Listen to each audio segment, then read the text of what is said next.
Yo, what's happening? How's everybody doing?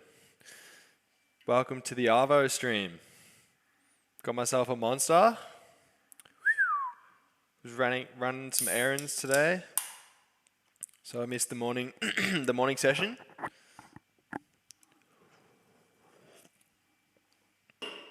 But I was like, I can probably get enough errands done and then do an Arvo session. Well, I got a hair in my mouth. Got a haircut?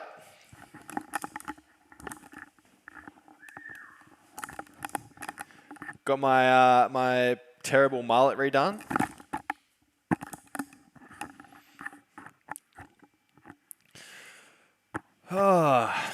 Back to the grind. So what are we up to today is the question. Actually, what did we get up to yesterday? Yesterday was about getting the function apps. Hey, Marty Bo's in the chat. What's going on, my man? Welcome. It's been a while since you've been on the stream. I was just about to go over what we did yesterday, and you probably missed it. Nice. We deployed the Azure function apps yesterday. Got all the infrastructure as code set up. Got the CI/CD set up. Got the cosmosDB output bindings set up. So we've got our function apps able to read and write to our cosmosDB.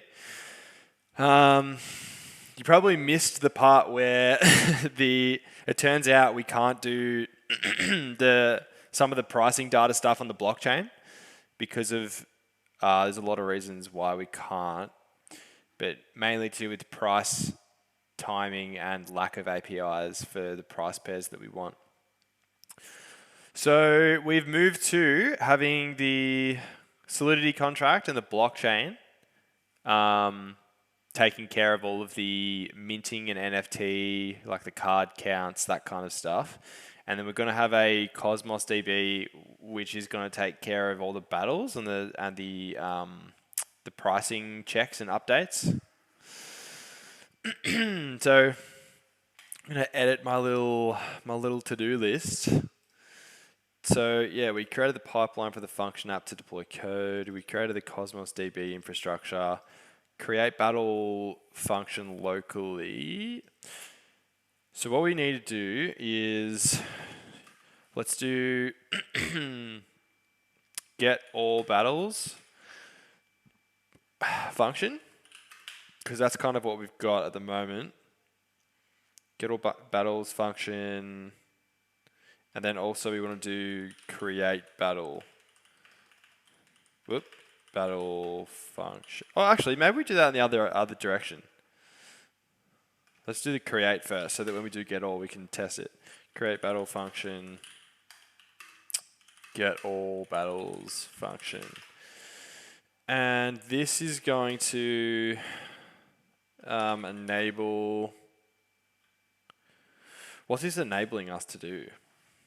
It's enabling us to start managing the battle state in our database. So we want to be able to create battles, update battles, all that kind of stuff.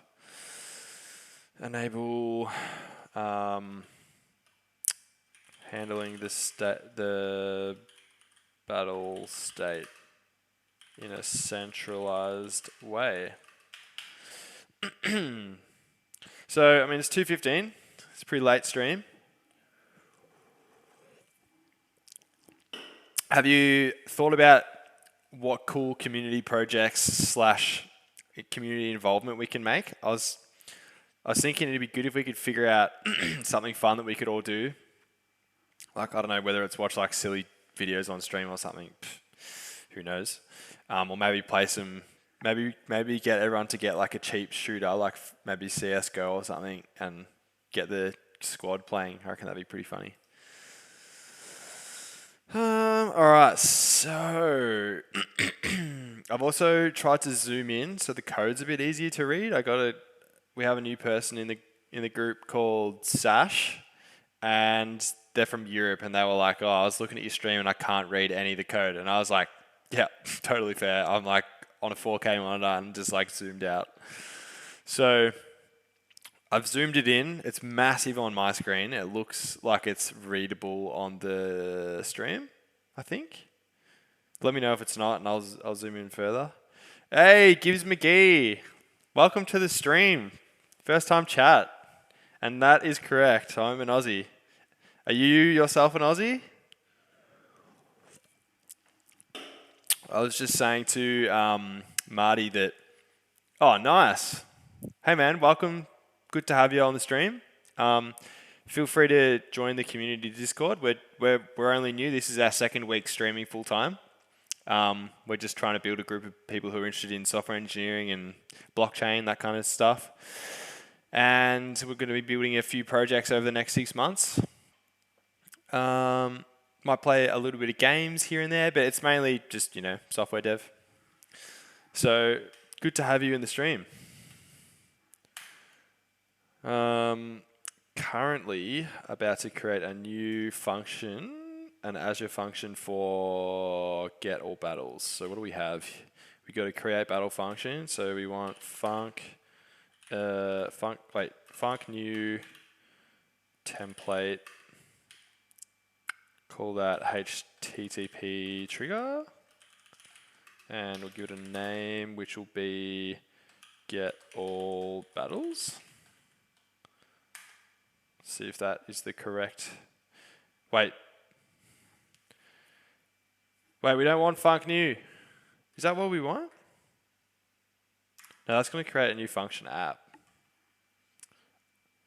Yeah, it's going to be a crypto game. So the way I can explain it to you if you want, of like what the plan is and how far we've gotten.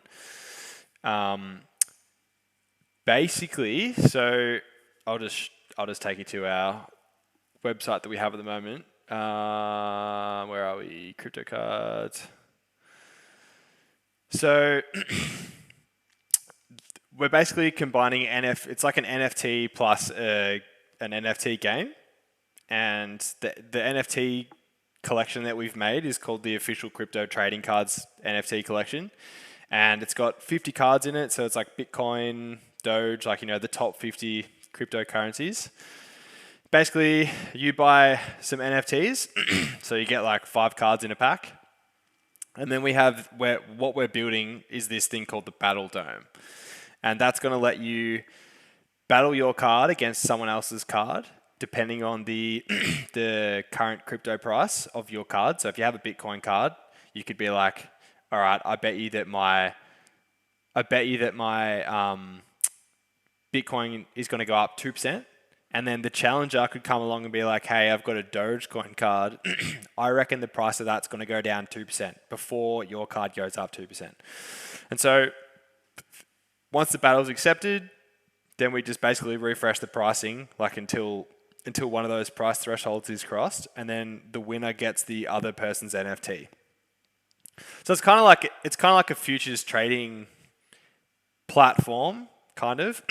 We are 2 weeks into the project. It shouldn't take too long to build it all out.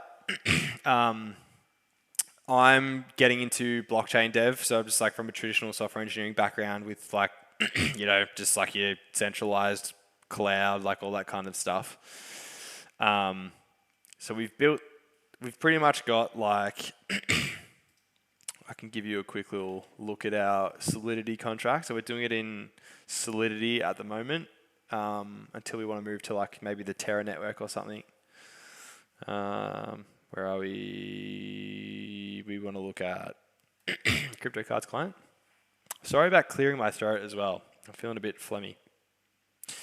So this is our smart contract. So you can see it's pretty big at the moment. So we probably need to decompose that a little bit, but this was just sort of all proof of concept kind of work. And where we got to with that is we could mint cards, like mint 5 random cards, using the Chainlink Oracle for random number generation. And then what else have we done? creating and joining battles. So this is all through a React app as well. So React app, and it's on the Polygon chain. And now we're basically at the point where we're going to spin up some Azure functions to do some of the battle handling stuff, because getting live prices for all the cards that we want is impossible in the Polygon chain. Chainlink don't have an oracle that supports all of the prices that we want. So the way we're going to handle that is just make it like the centralized approach by having a cosmosDB and using something like CoinMarketCap or CoinGecko to call that API, get the prices, update our database, and then, you know, update the status of the battle, and then, you know, you get the idea. So that's what we're building at the moment. As I said, this is our second full week full time. So I quit my job. I left the corporate world as a corporate software engineer, and I was like, all right, I'm just going to try and make my own way for 6 months. Hopefully I don't go homeless, and if I do, at least it'll be on stream. So that's the plan. That's the plan anyway. What about you? You a streamer? You a software engineer? You a gamer? Just a regular person? Let me know. I'm keen to hear about what you're working on. So, need Azure Func CLI, because we need to know what command to create a new function, create a function, func new. Yeah, so it should be func new. That's kind of weird. Weird that it's asking for the runtime. Let's go with func new template HTTP trigger name. What's a name?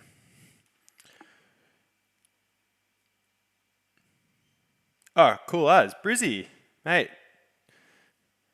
I love. I mean, Queensland's just so much better than Victoria in how much warmer it is. I mean, and also you guys didn't have that super mega long lockdown like we did in Vic. That's awesome. I haven't mucked around with GraphQL myself, but I know that it's really cool, and lots of people are getting into it. So I'd be keen to hear about that.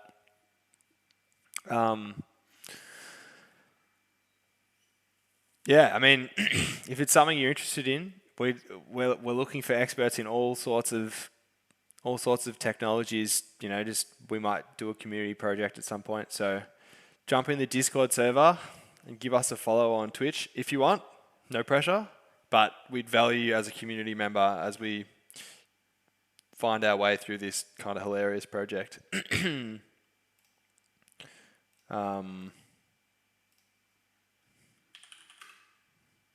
I'll just drop a link in chat if you feel like joining. No pressure, just if you want to.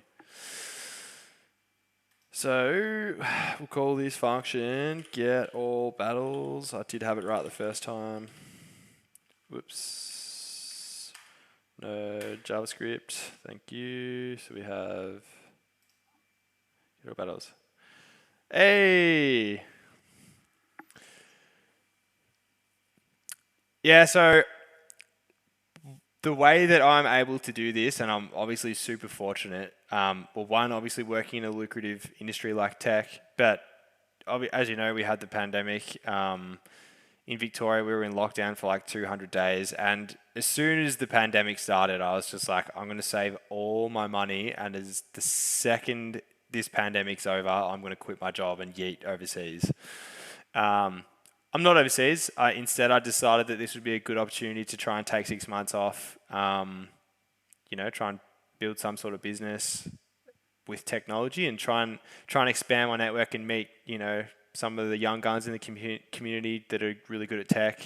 Some of the, you know, I mean, you know, just trying to get better at tech really, because I've worked in a few big corporate places as a software engineer, and you're just so limited. Like you can't do all the learning that you want to do, and you're always working for someone else. And you know, they're all these. It's just not that fun. I mean, That was my experience anyway. I've tried working in smaller companies, but again, it's kind of like you may as well try and start your own thing. You know, if you're good with tech and you like being creative. So anyway, that's my spiel. That's how I'm able to afford it. So I pretty much saved up for 2 years. And hey, Hadicus, welcome back.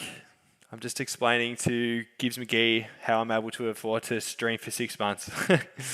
But yeah, I mean, yeah, exactly. And that was kind of the other thing as well. Like, part of me was thinking I could go into contracting, earn a little bit more money and then maybe work on the side projects then. But you're right, you do get burnt out. Yeah, it's a killer. And Hadicus, in answer to your question, this is just the roughest proof of concept Azure function. I was just following the Microsoft docs. Preference, really. You know, I do like the I do like the dot operators better than the like traditional dictionary accesses, but you win some, you lose some. I'll change it one day. I'll change it for you. Oh damn! I just missed that message. You bought a house? That's epic, dude. You feel a bit trapped though. Yeah, I guess it's a bit of a trade-off. I mean, here I am potentially living the dream, but also in 6 months I might be like, far out, I wish I bought a house, now I'm homeless.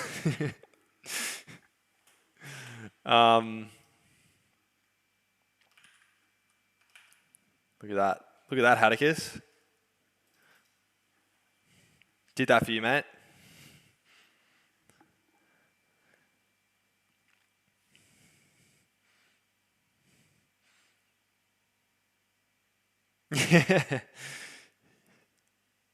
Yeah. Well, the property market's it's been pretty crazy in Victoria and New South Wales. I don't know what it's like in Queensland. How recently did you get your house, Gibbs? Everything is too expensive and unattainable. Hadicus, I feel the same in Victoria. Well, at least in the area that I'm renting at the moment, I think the median house price is $1.5 million, which would be, I don't know, like close to 2 mil in US dollars, I think. So I feel that pain. But I mean, I don't mind renting. It's not terrible. And like you could always just sacrifice it and move out further away from the city.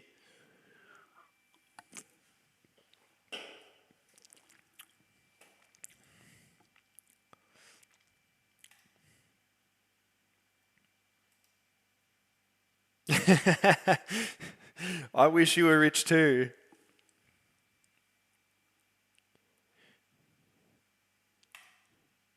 Whoa, that's crazy. Really? There's people actually buying sight unseen houses. Far out. That's unreal. I guess you got in at a good time then, hey? Maybe you just flip your house for a cheeky little profit. Step 1, buy a house. Step 2, profit. Man, my whole friendship group was seriously considering moving up to New South Wales like the second time the lockdown came.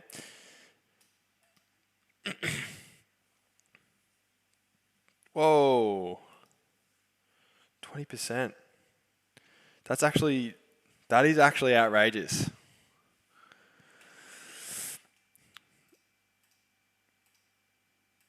Oh, I'm so silly. I've also just realized I've created this new function in the wrong directory, like an actual goose, and that's why it was asking me for the runtime. So let's just do that again. Get all battles. Much better. Get all battles. All right, so let's do... Whoop, not type in there. Func start. You streaming today, Hadicus? Or have you finished streaming?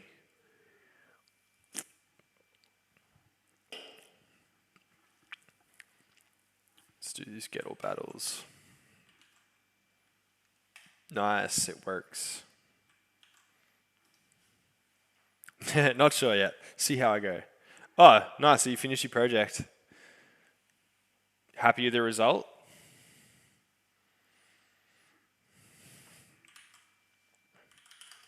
All right. So really what I've done is put the wrong logic in the wrong function. So I'm just going to take this out to get all battles index.js. Actually, I can just copy and paste this.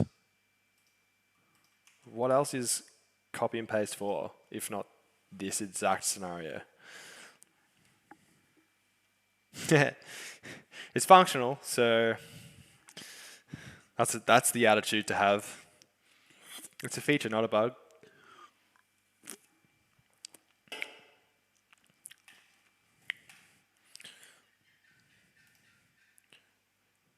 Hey Gibbs, do you get around Discord ever? Ooh, do you mind if I navigate to that on stream? Hadicus? Yeah, fair call, Gibbs. Fair call. All right. This is Hadicus's. Damn. This is looking chef's kiss. This is looking good.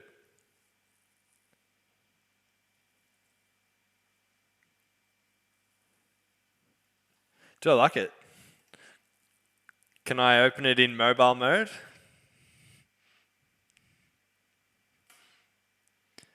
You can make an account with this BS email password if you want. Sign up. Whoops.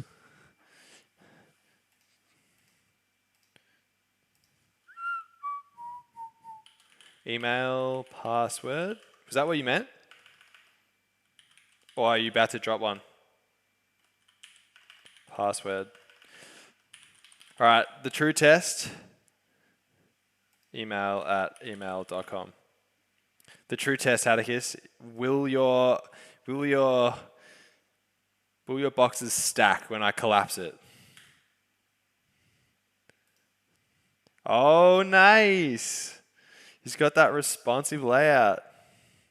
All right, I need to not procrastinate because I am so far behind with this this function. It's kind of ridiculous. Okay, so get all battles. Let's just run that again now that we have the Cosmos binding. Ooh, all right, so we're failing straight away, so that's good. Cannot use import statement outside of a module. Okay, got to rename this to MJS because this is the Azure function way.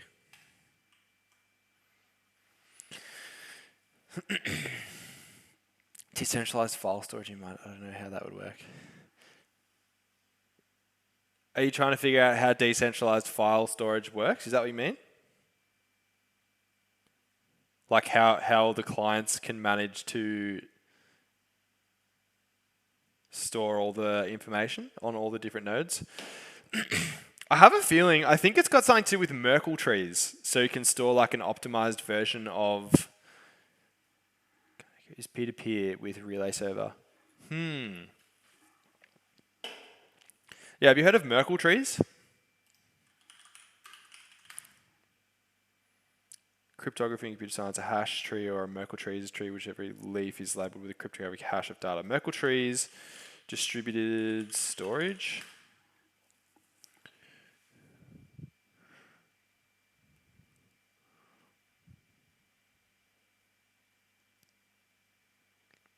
Far out, I'm so easily distracted, it's ridiculous. All right. Hadicus, stop it.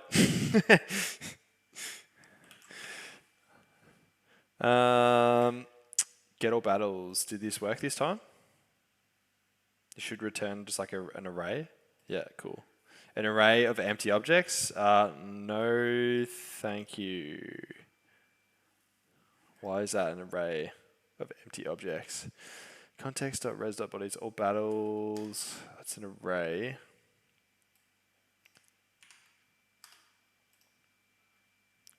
Try that on for size. Weird that that gives a To array. Returns an array of documents. Call it responsible for making sure there's enough memory to store the results. Make sure the array contains all battles. Dot.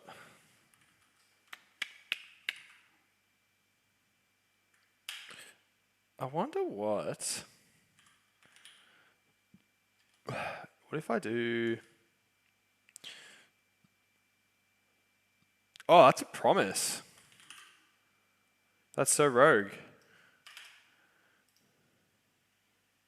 Here's the thing I'm working on. Super short video, 10 seconds. All right, here we go. Am I about to get rickrolled by Hatticus? I'm gonna say there's a strong 60% chance I'm about to get rickrolled. All right, hang on. Just wait for this ad to play. To everyone in the chat, if we get rickrolled, you know who to blame. I don't make the rules. Oh my god, we actually got rickrolled!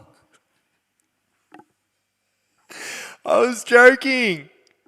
I was fully joking. Oh my god, that is actually hilarious. You're an idiot, Atticus.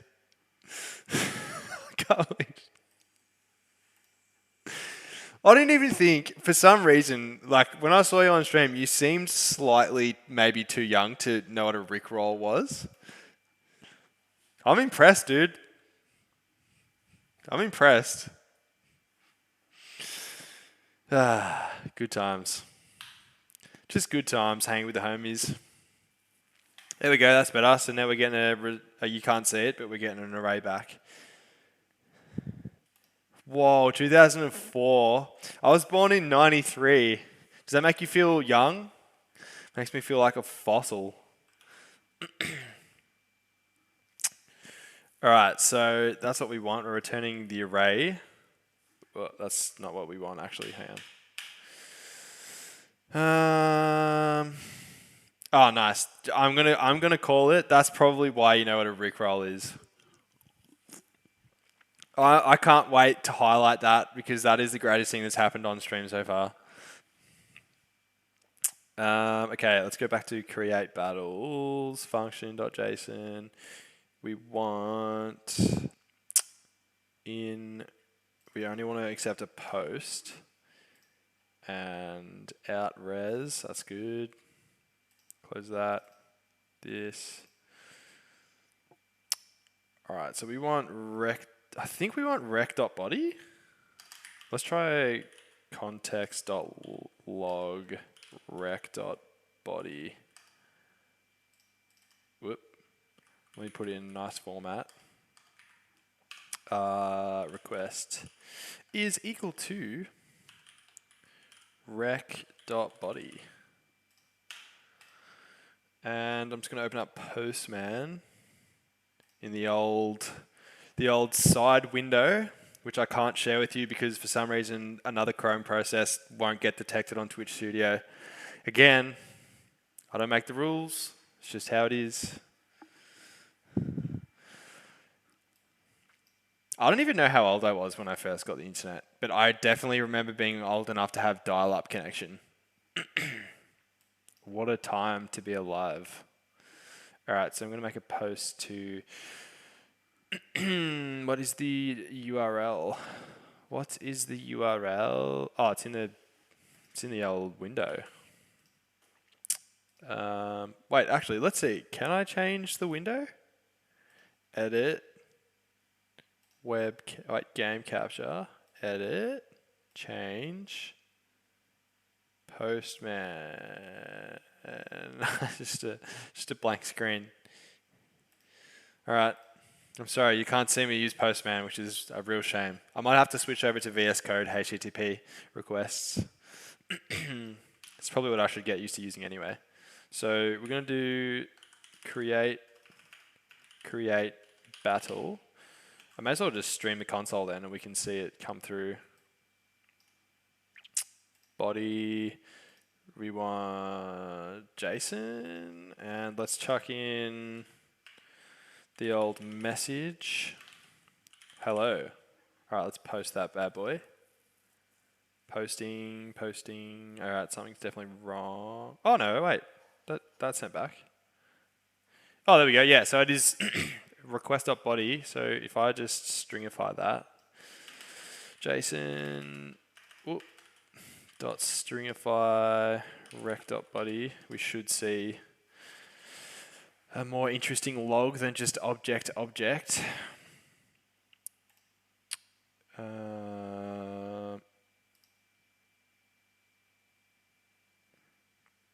Nice. All right, that's definitely it then. Cool. Rec.body.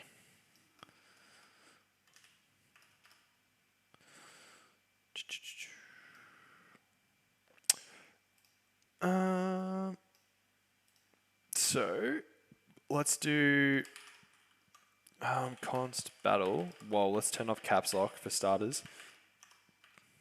Const battle. Hey, Scott, you missed the funniest thing. Hadicus rickrolled me on stream. He was so good.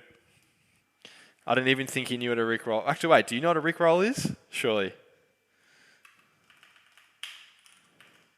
New battle equals rec.body dot wait, rec.body? Maybe I'll just leave it as rec.body.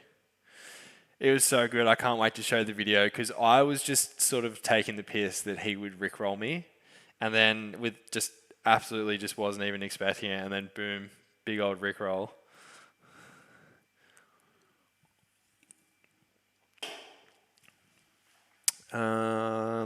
New battle, rec.body. Okay, let's do insert. Do we want insert, or is there a MongoDB upsert or something? Mongo 1, 2, 3. MongoDB Node.js driver docs.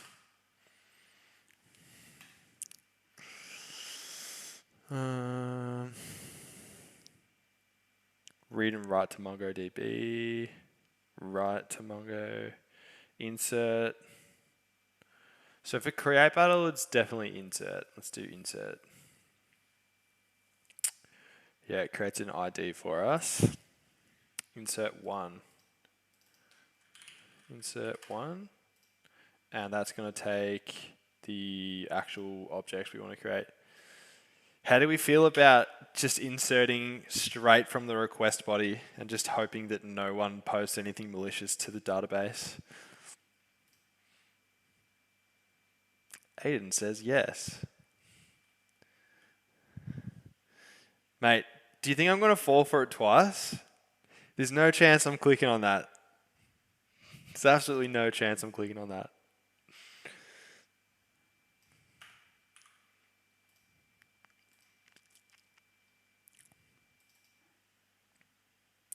It's Davey 504. All right, I'll click on it.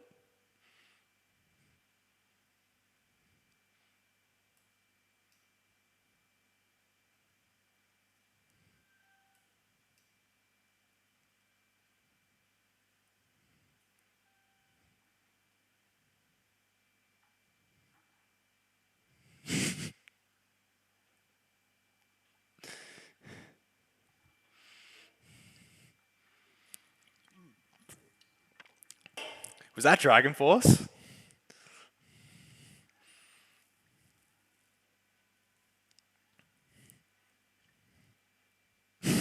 What am I watching? Oh, nice.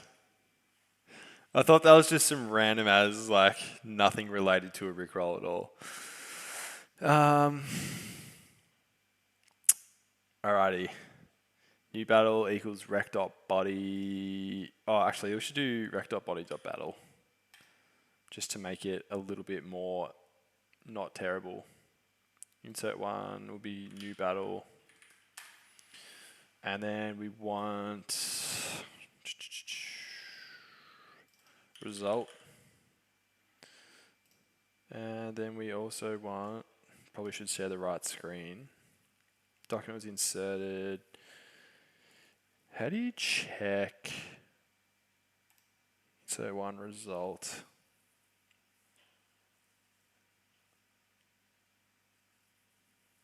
All right, let's log that. Actually, we could even just send that. Context.res.body equals result. And I'll see that in the old screen.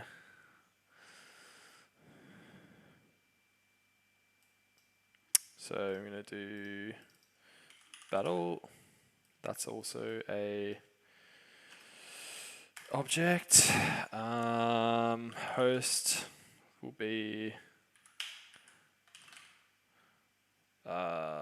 some wallet address, I guess.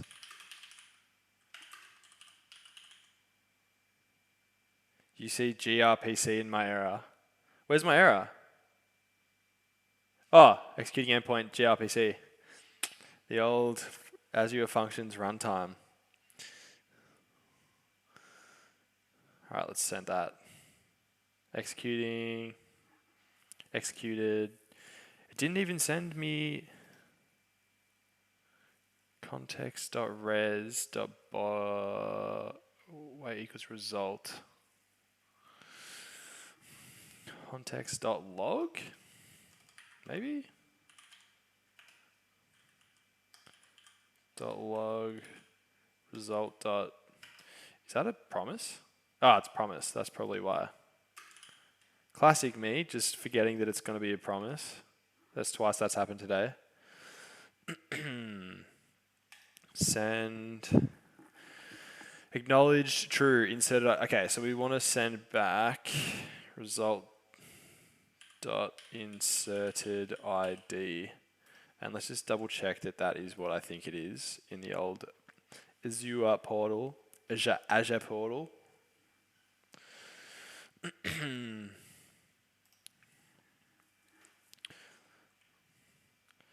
Man, it's so hard to use this browser when it's zoomed in to like 150%. Data Explorer, Azure portal. Test. Why is test there? Did I actually not use the right name? Where's it getting test from?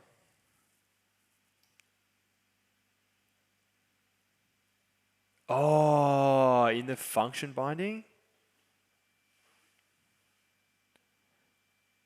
Host. Wait, it would be... Would it be... Bindings.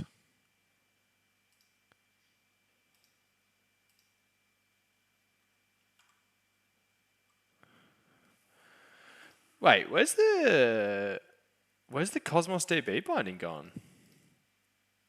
Function. Like, am I losing my mind here? Local settings.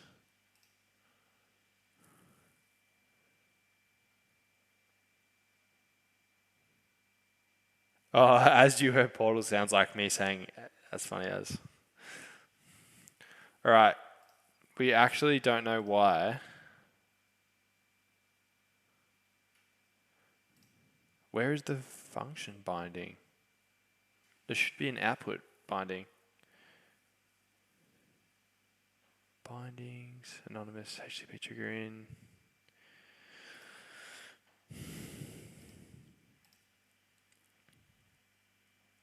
Unless I undid it. Extensions bundle.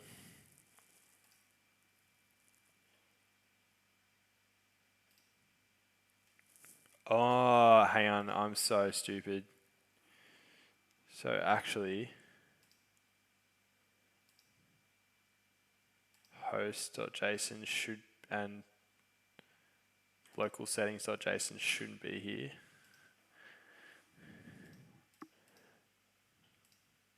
Function index node.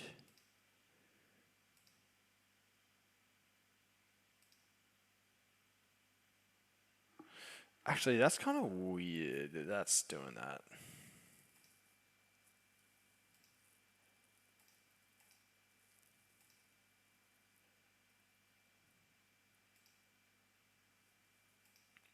What have I just done? Hang on. Hang on a minute.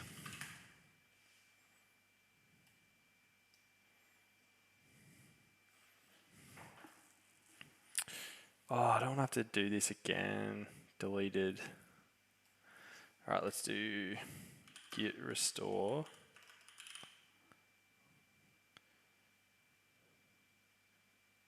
Git restore.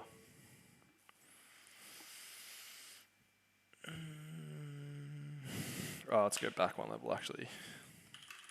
Are you still at work, Scott? Or did you go home?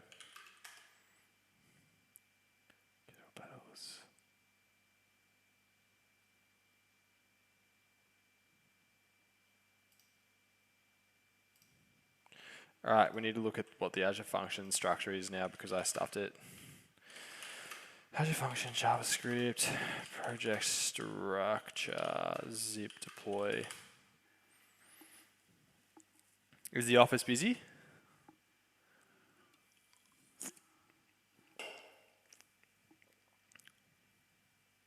Ooh, the old ad hoc meetings. So it should be, okay, so outside the functions inside the functions project, there should be a host and node modules. So what I've done is absolutely wrong by deleting that. Hang on, so we want to delete.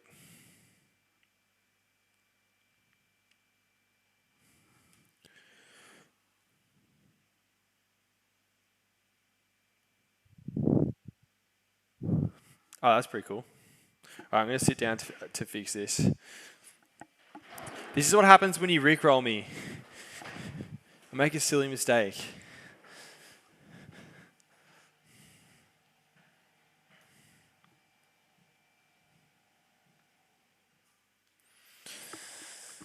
I suppose the only thing that matters is that I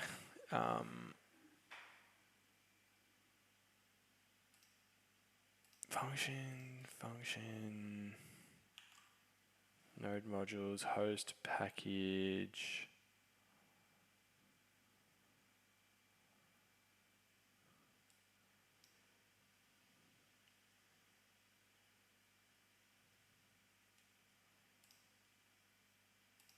All right, let's just far out. Yeah, you're right. It is actually only my fault. The quickest way to unmess this up is to start it completely from scratch. Why?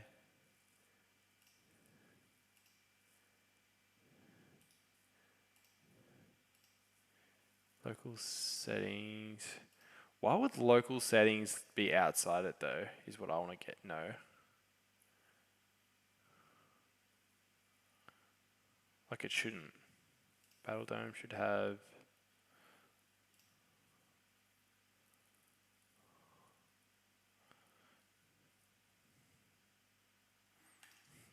git status. Oh, because it's not part of source control. Idiot. Move that in there. Package locked. Do we have Mongo? Okay, we've got Mongo. Host, extensions, bundle. That checks out. And then we just got the functions. Okay. But this shouldn't be here. Battle Dome, package.json should also not be here.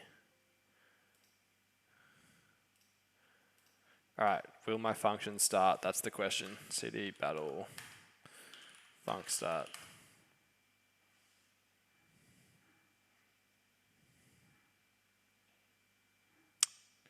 Will the functions work?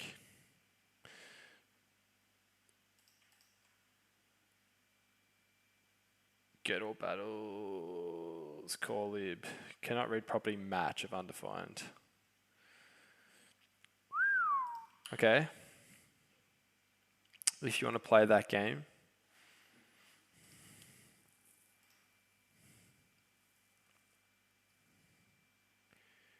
Index. Host. Oh, right. Okay. Sorry.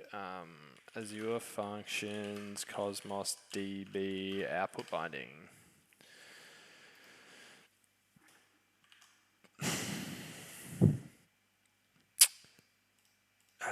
Okay. Function app settings.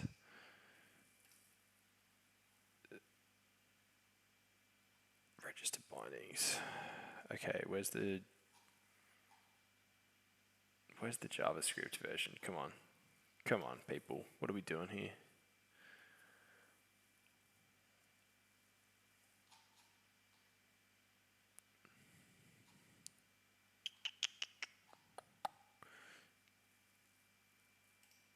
I think it...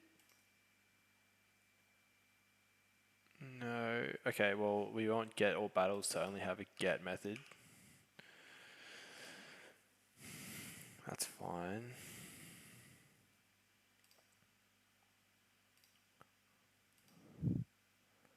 Local settings, host. This song's a little bit annoying. Next. Next.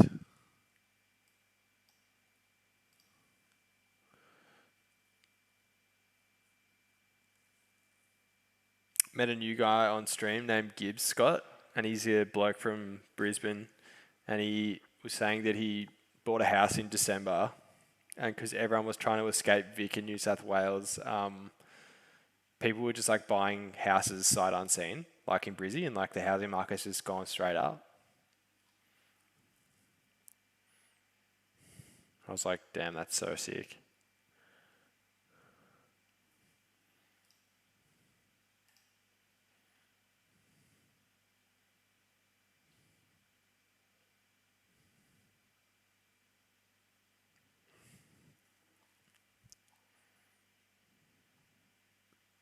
Ah, here we go. Host.json needs to have this extensions part.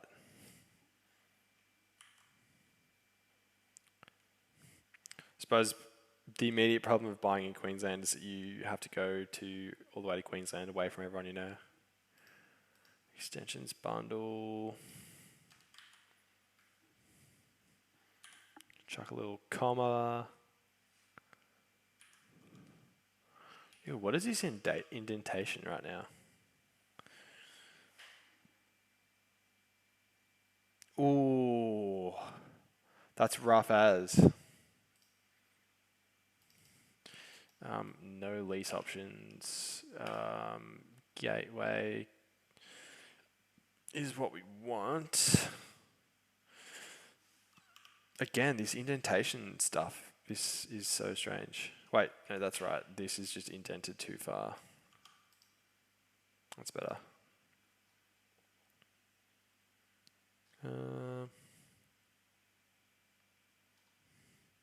We need to registering the extensions bundle.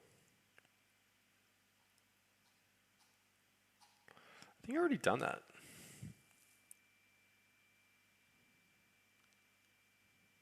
Oh yeah, imagine if it wasn't public and you just got messed over by the bank.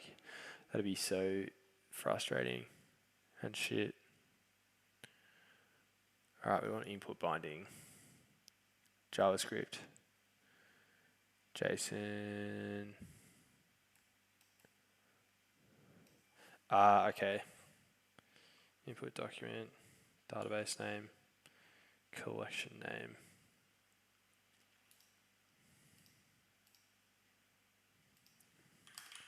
So, cosmosDB, database name would be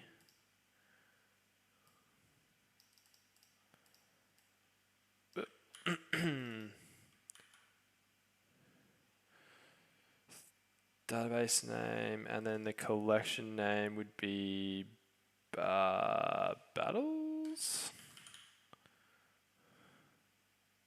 cosmosDB. I think that's all it needs to be. Partition key, don't need that. Create if not exists. True, why not? Connection string will be cosmosDB connection string. I'm not sharing this on purpose because it's got the connection string in it.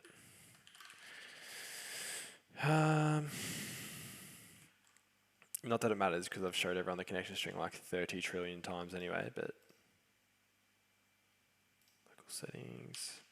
Okay, that's good. Data Explorer, so we'll share that screen again.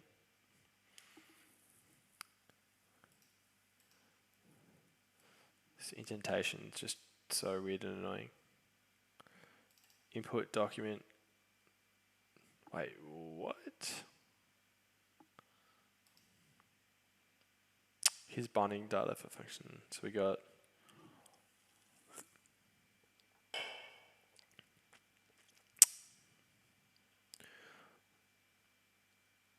update document text value.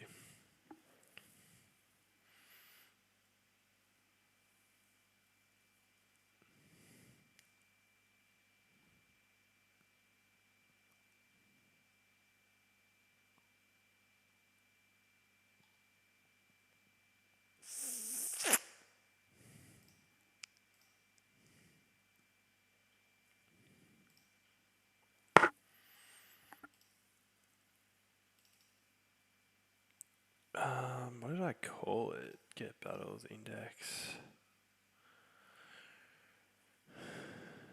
This would be.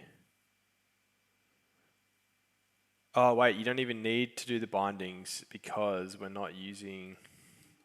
That's why that is what it is. Don't need the bindings.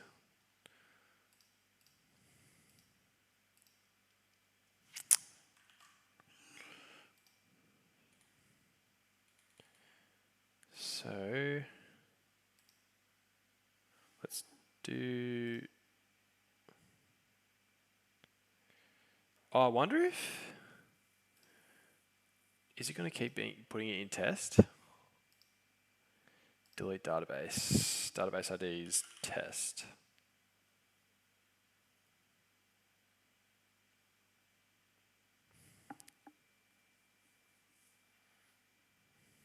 All right. Func start.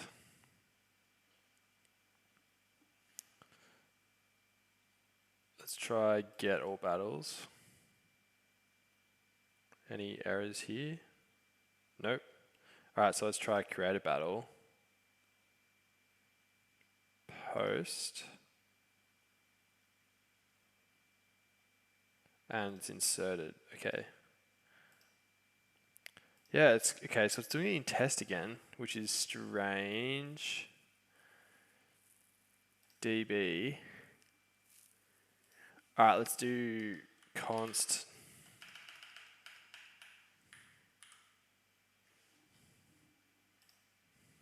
Let's do constants dot mjs. Export const collection battle collection battles, and then export const database name equals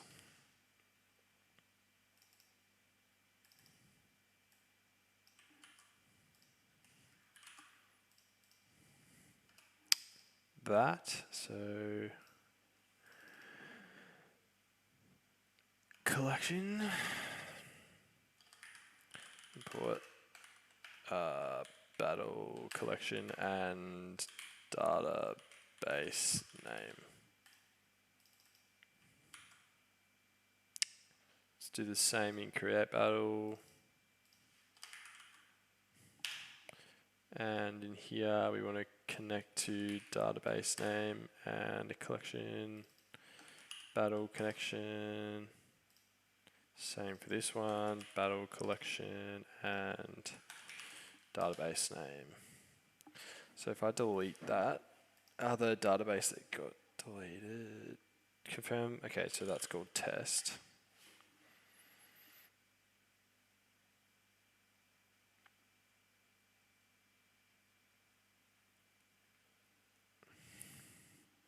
Probably should also do disconnect. db.dis client.dis. What am I doing? Client.disconnect? Do I need to do that?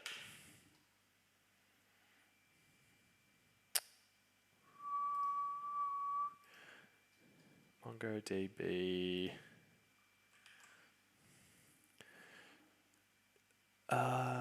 Disconnect. Okay, is connect here? Connection checkout classes events.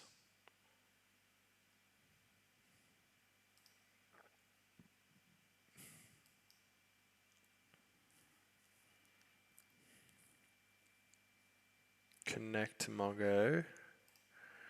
Surely it'll say how to disconnect. Await client.close.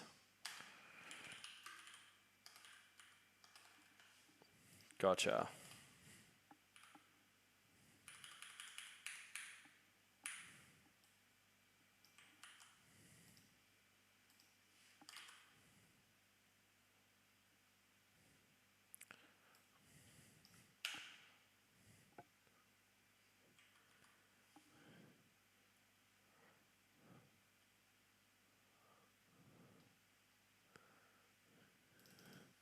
Get rid of that.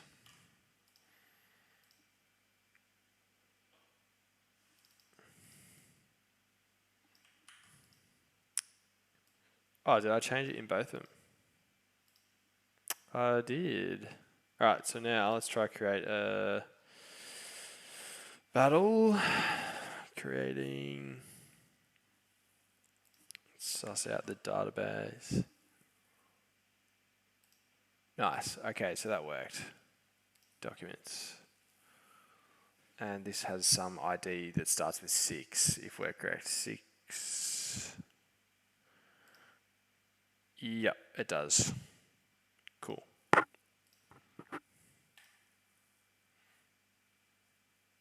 Alright, that's what we want.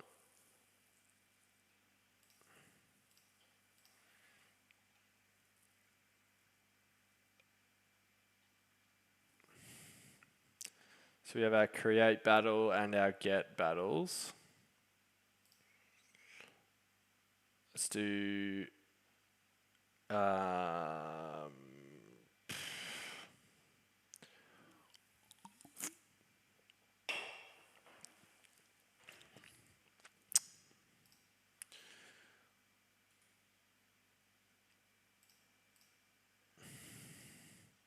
wait, do these both need a...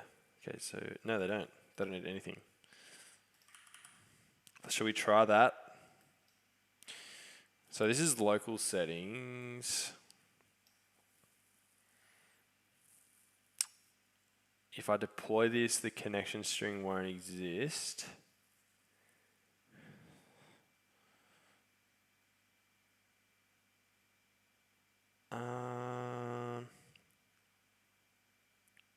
Local settings.json. Azure functions. Settings.json.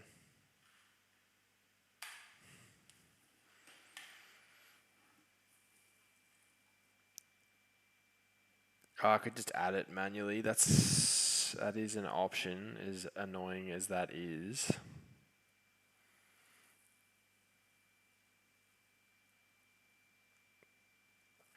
Key vault would be, or app configuration would be better.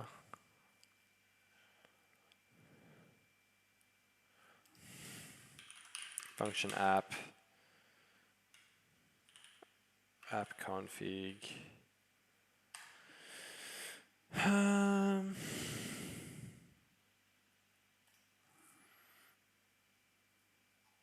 App configuration, resource group, resource name, location. So .NET version.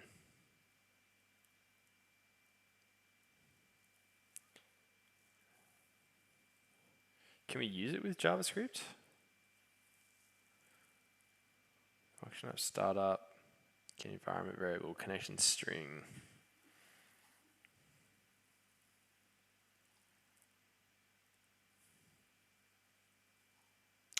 All right, let's try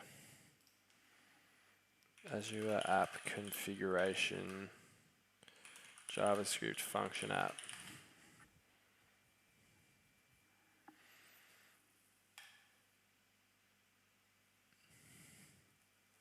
App configuration. So what's this? Currently supported. Decentralized application and feature.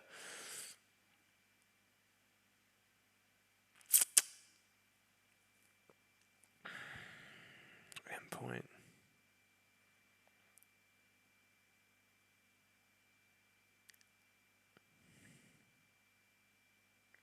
There's just no point in doing it that way. All right, who cares? Let's just do it manually. Git status. So let's git commit. No, wait, sorry. Git add. Git commit. Create battle. And get all battles. Get all battles. Now, I don't mind that I'm sharing this connection string because I'm going to roll it anyway.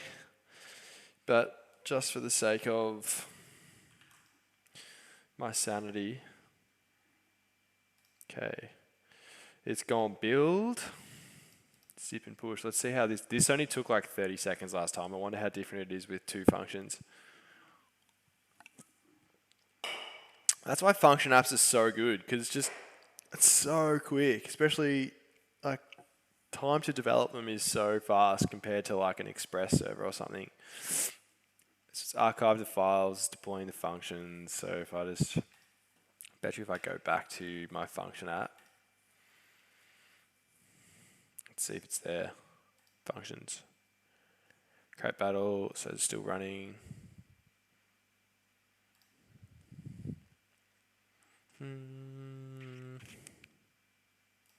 Come on, come on, come on.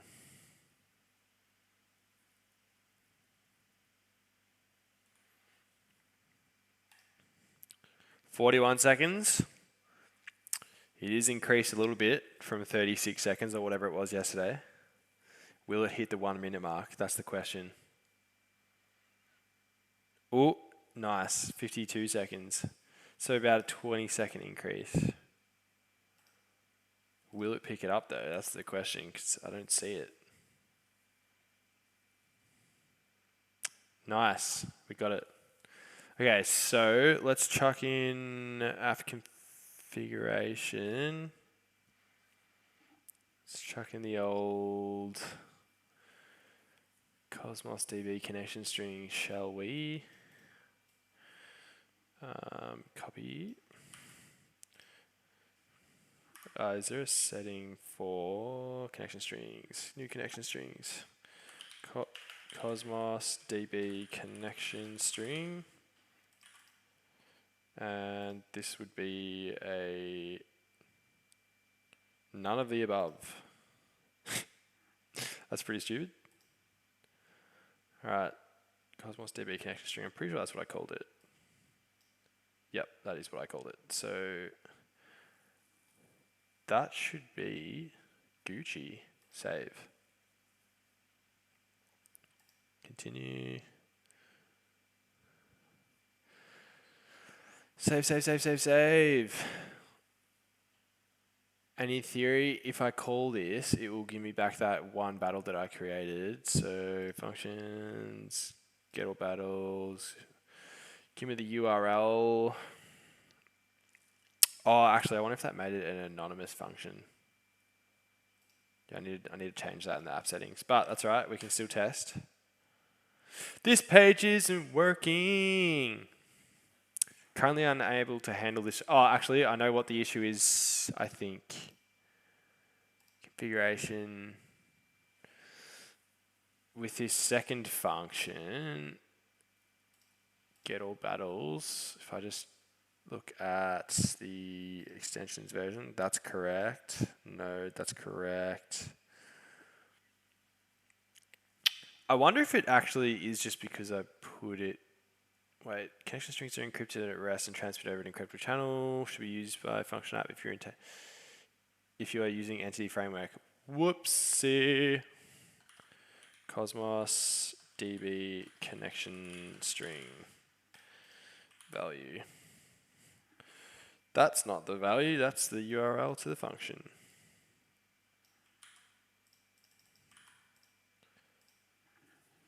Yep. I'm going to delete that other one because that is not a good one. Save. cosmosDB connection string. And I'll just do the old restart on the function app as well. Once it says save. Overview. Restart.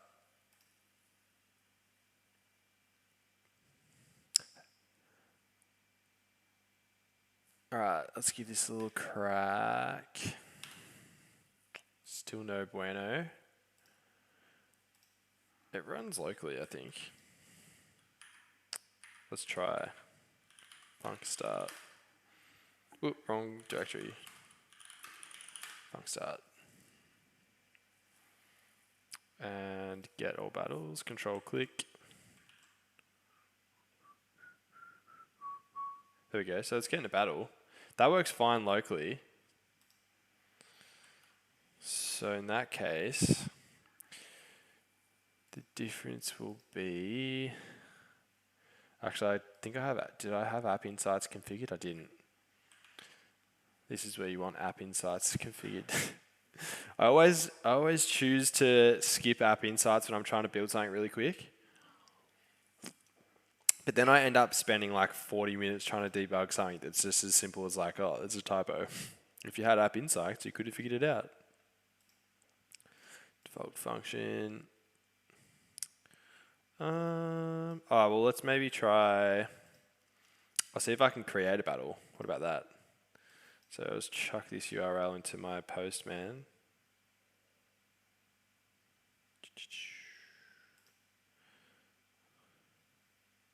Copy.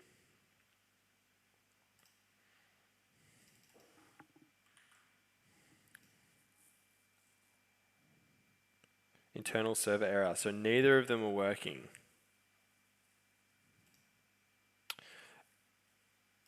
Why is that? Requesting.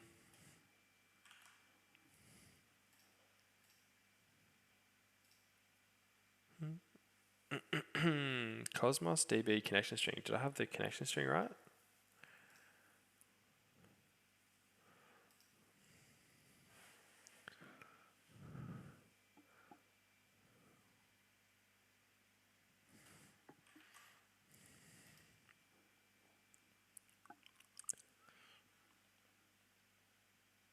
cosmosDB connection string.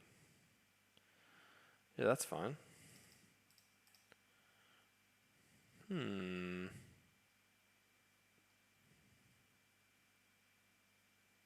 Use app settings. Okay. General settings. I'm going to need WebSockets on when I end up doing the Web3 stuff. But I'll change that in the infrastructure as code.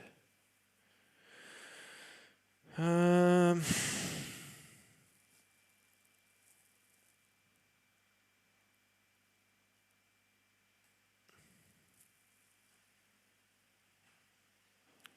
it have any logs without having to install app set? I mean, you have to get app insights on.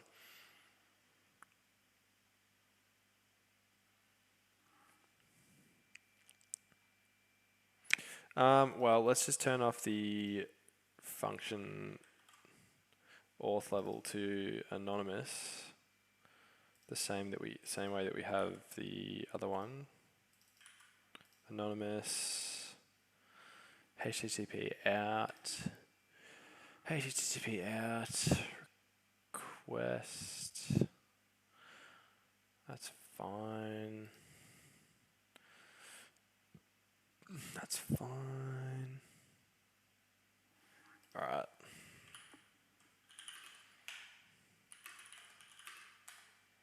Git add, git commit. Change access or auth level.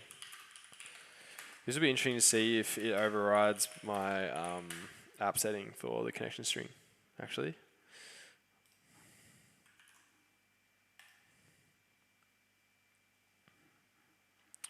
Scoob. Hey man. We're making some serverless functions for the Battle Dome app. So we're just making, initially we were doing that in our smart contract. I don't know if you remember, I can't remember. So instead, we're going to do it in some function apps instead, because cost, time, and so Battle Dome is where we're going to battle the cards. So it's like we're making a crypto app, or like an NFT app / game where you can battle your cards together. So basically, you get your NFTs from our site, and then once you own the NFTs, you can also battle them and win other people's cards. Yeah. So I'm just in the process of moving. So we had all the battle functionality in the Solidity smart contract, but it's not going to work. No. So the cards are just our own NFTs, like they're crypto, the top 50 cryptocurrencies. They look like, I'll give you a quick little squeeze. So it's basically this is kind of like the card that you'd have, and then the way the game works is someone goes, all right, I reckon my card, like say it's Bitcoin, I reckon Bitcoin's going to go up by 2% within, a certain time frame. And then a challenger can find that battle and then be like, oh, I have a Dogecoin card. I reckon Doge is going to go up 2% first. And so the battle starts, and whichever card price goes up 2% first wins, and you win the other person's card. Kind of just like the first thing I've done in like blockchain development. I mean, I probably wouldn't call it blockchain development, but like, Web3 / NFT stuff. So that's where we're at with that.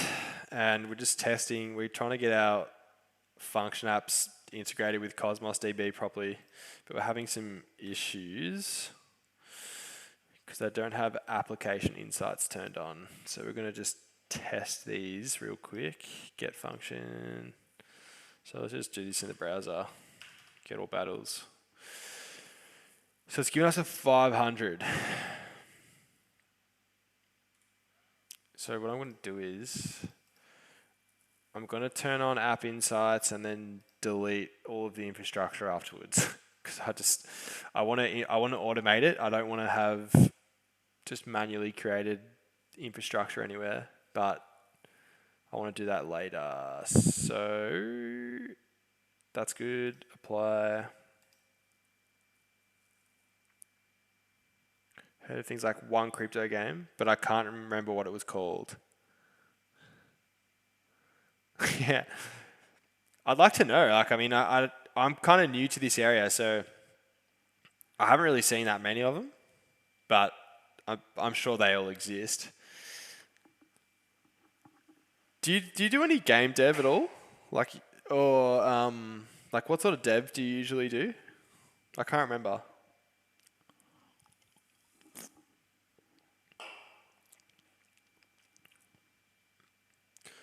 DevOps, my man.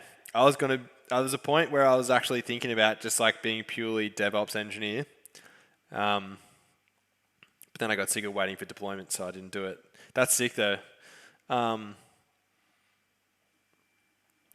We were thinking of making, I shouldn't say we were thinking, because Scott, Slady TV in the chat, hated the idea. But I kind of wanted to make like virtual reality poker with our own cryptocurrency.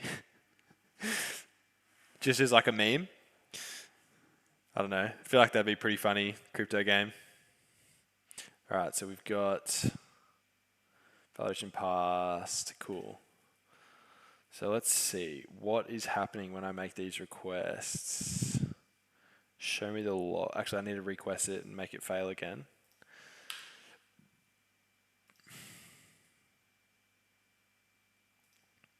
Wait, where's the URL for this function app?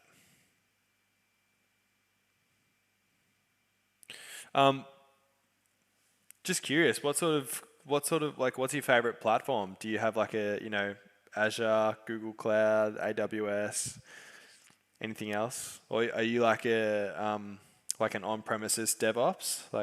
What's your go-to? And you'll have to excuse my naive question because I'm not that familiar with how that would work. Function app. Get all battles. Get function. All right, so now there should be a log of why that request failed. Oh, cool. Yeah, I've had a bit of when I was working at Vanguard Investments, they were on AWS. I think I prefer Azure, but AWS is cool. Like they got some cool as stuff, like their what's it called, text tract, like the machine learning word recognition stuff. That's real cool. OpenStack. So what's this? I assume this is it. The most widely deployed open source cloud software in the world. Oh, that's cool as. Virtual machines, bare metal, and containers. Sick. I'm glad you showed me that. That's actually cool as. I didn't know that existed. Are you working on any projects at the moment? Like any side projects?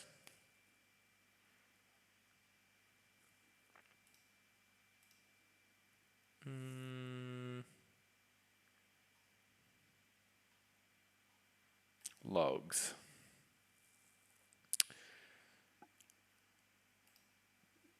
Just show me all the logs. Log stream. Give me the log stream. Connected. Welcome. You are now connected to log streaming service. The default timeout is 2 hours. All right, do I need to run it again?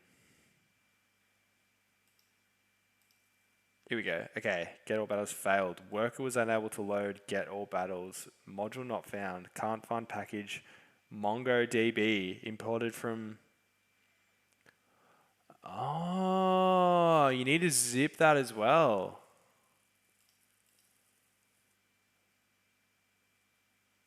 That's interesting.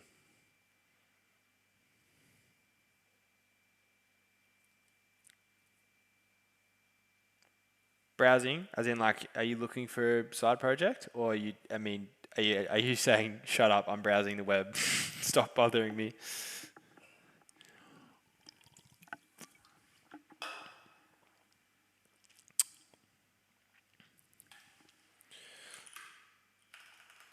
Should my function app zip deploy with node modules?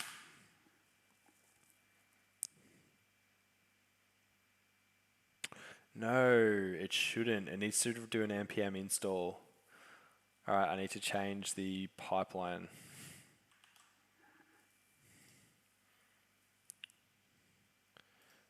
So we need a step here. Task. What is it, npm tool?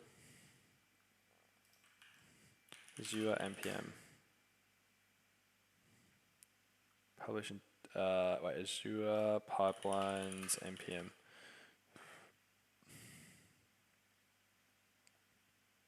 Club would be nice.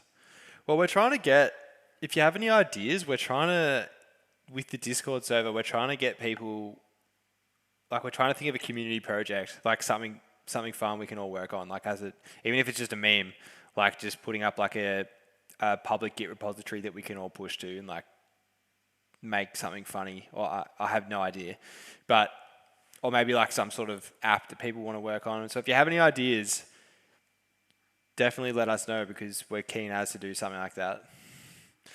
What license am I using? Where is it? The MIT one?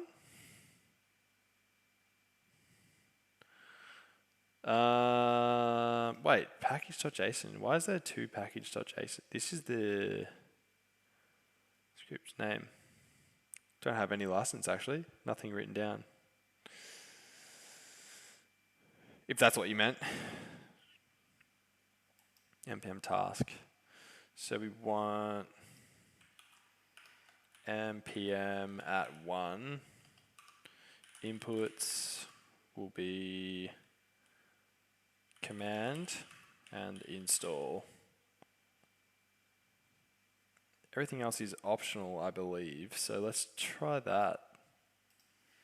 Git status, git add, git commit, add npm install task to pipeline. Git push origin main. Good old push straight to master, because I don't have it. Oh, it broke.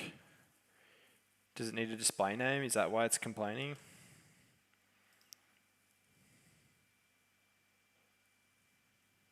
Task. Is it complaining about the next character? Line 23. Oh, I've got... Oh, I'm an idiot. I had a ampersand in the wrong area. What a goose. Let's try that again. Git status, git add. Fix typo. Git push origin main.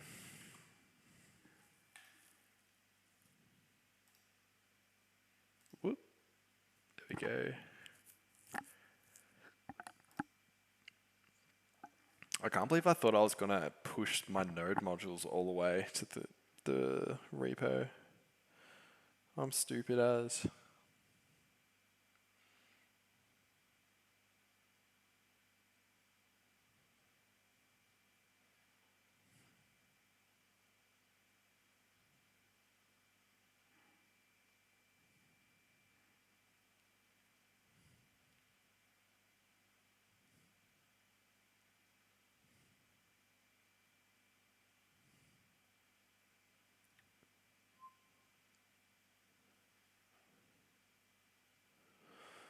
I love how fast this deployment is.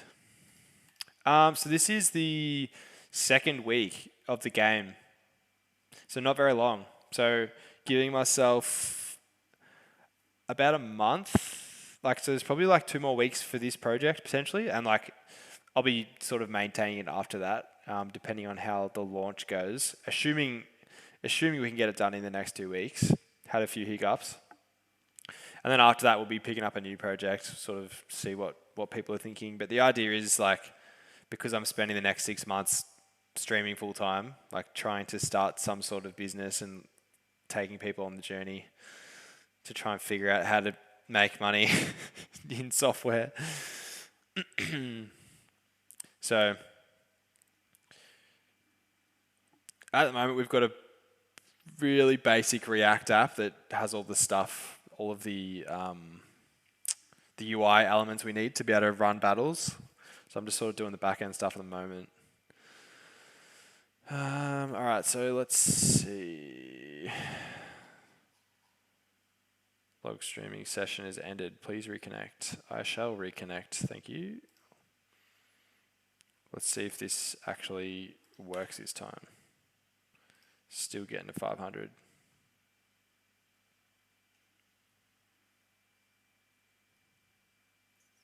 Log stream.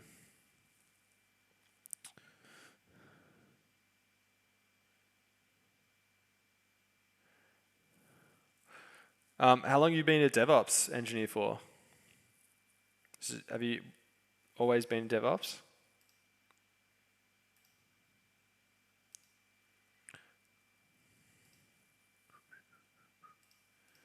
Oops, where's my page gone? Okay, get all battles.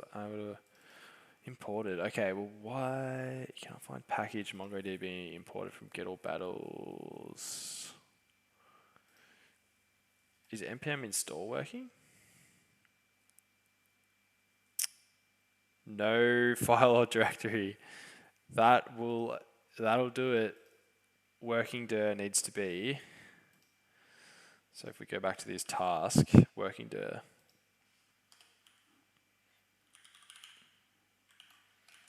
Working dir should be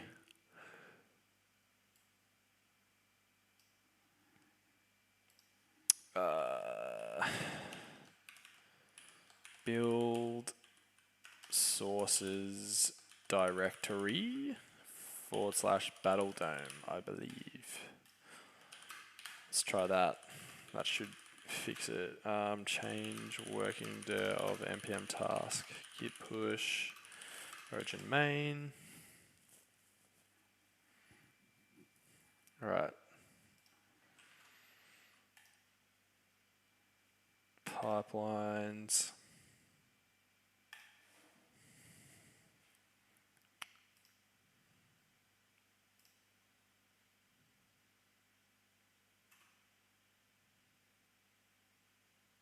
Oh, sweet.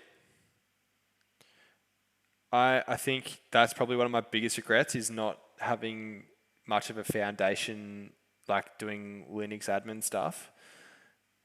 Like I can figure it out by reading docs, but like I don't have like all the commands like ready and fresh in my head, like grep and all that kind of stuff.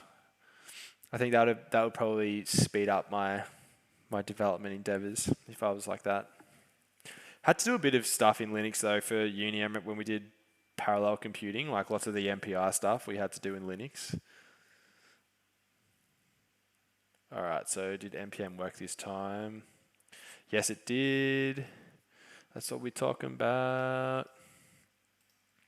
So let's run this again. This is looking better.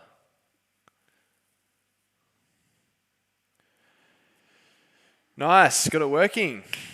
You can't see it on the screen, but we got a response back from the API, which means I can actually post to that now. Create battle, create new battle, post. Nice, so if I just jump into the actual database, Data Explorer. Hey Scoob, do you have any ideas for some apps that we could work on? Or projects or anything? Open source?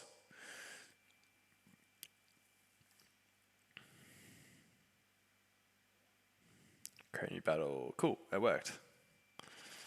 That is some good progress, I believe.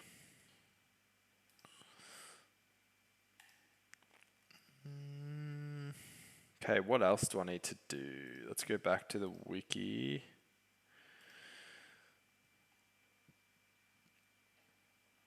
Enable handling the battle state.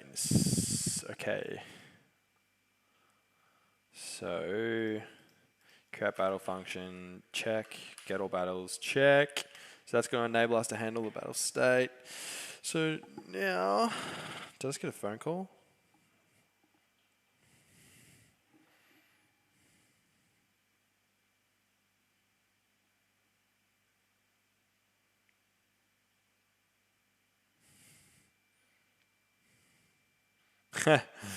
My mate just flew home from South Australia, and he's like in a group chat, "Hey gentlemen, this boy has arrived in Melbourne, thinking of heading to the bar at around 6 or 7 for a casual catch up." And then the next message, "Let's get rowdy."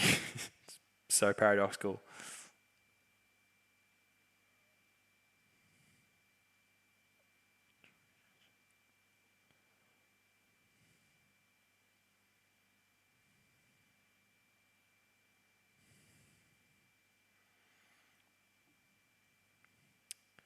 Who's in this group chat? See group members. Wow, it's just all the boys. Interesting. Interesting. All right, I'm going to be right back. I'm just going to go to the bathroom.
I'm back. I'm sorry. Don't hurt me. Is there actually 4 people in the chat? Surely not. I was just away. That can't. Why is Twitch Studio lying to me? If you're in the chat, prove it. Prove it. Yeah, I thought so. That was a quick reply. You're on it, Scoob. You're on it. Okay. Where was I? Kind of need to figure out what to work on next. get all battles. I've done that. Probably need to get battle by ID. Wait, do I need get battle by ID? I need an update battle. Probably don't need get battle by ID, to be honest. All right, let's create a new little to-do item here. Update battle. That's fine by me to just leave it as ambiguous and vague as that. So get into the battle dome. Func new template HTTP trigger. Give it a name. Update battle. Nice. Okay. Update battle. What do we need in this? So I'm gonna copy and paste this entire function because that's how I roll.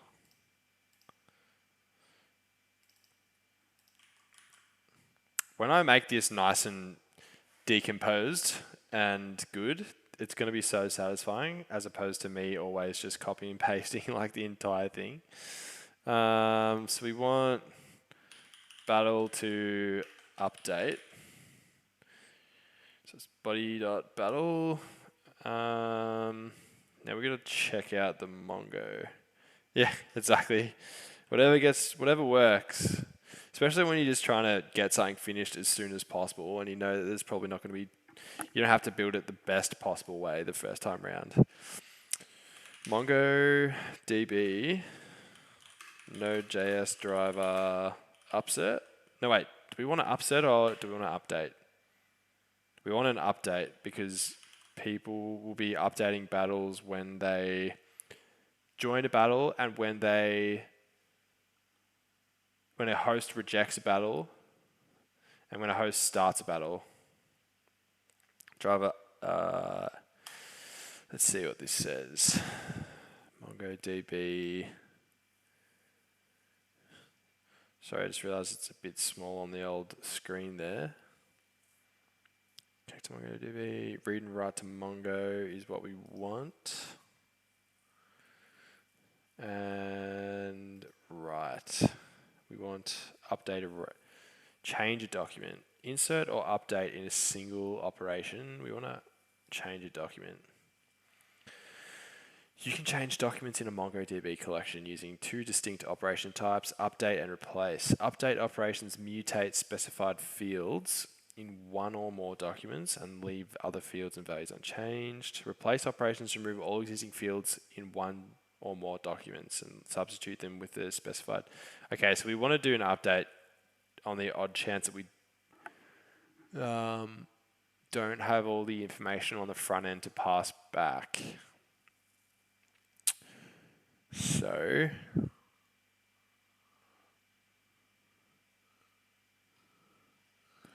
consider a document of fields containing the English alphabet of lowercase letters A through Z.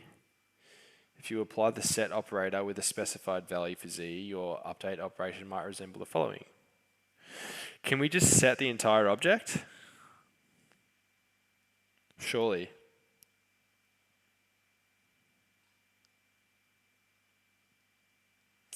All right, so we want, first of all, we want const filter equals ID, and that will be battle to update dot ID.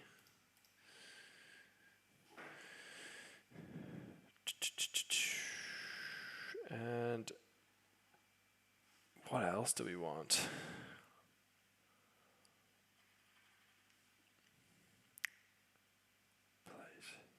Infrastructure as code. Yeah, absolutely. And I'm a massive fan of it. We're using infrastructure as code and we're using Azure Bicep. I'll give you a quick little look at it because it's really awesome. It's probably in my opinion, one of the best things that Azure's come out with. So we're using pipelines defined in code, like Yaml Pipelines. So you're probably familiar with all this kind of stuff, but you define all your CI/CD stages in YAML.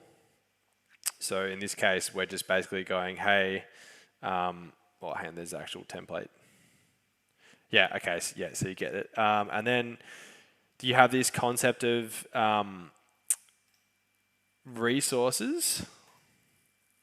So for an example, say you want to create an app service plan, which is just like a compute resource in Azure. You can define it with Bicep, and it has IntelliSense in VS Code. So it'll auto suggest, which API version to use and then which properties. So like typically you use something like templates, or in AWS, like in CloudFormation, it's a bit tricky because you don't get that IntelliSense, or at least the last time I was using it, you don't really get that IntelliSense. So you're kind of just reading the documentation and hoping that it works.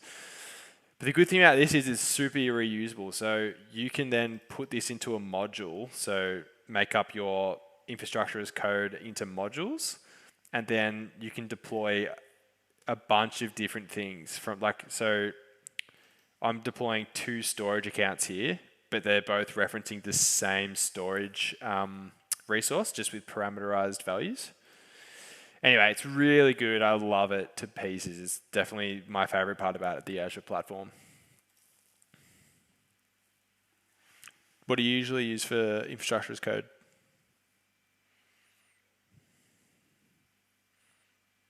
So it'd be interesting to hear what other solutions there are out there for that kind of stuff.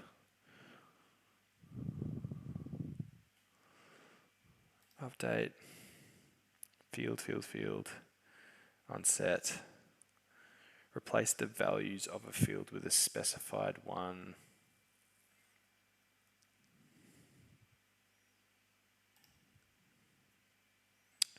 Update operators.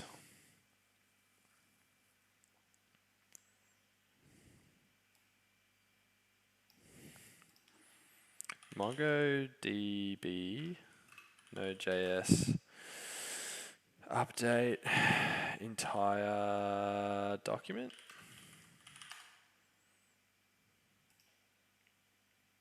Give me an example. Update 1.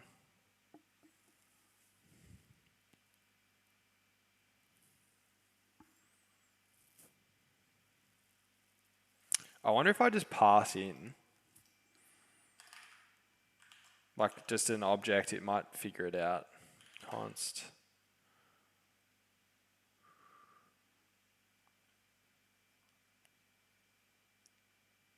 New values. Update 1. All right, let's try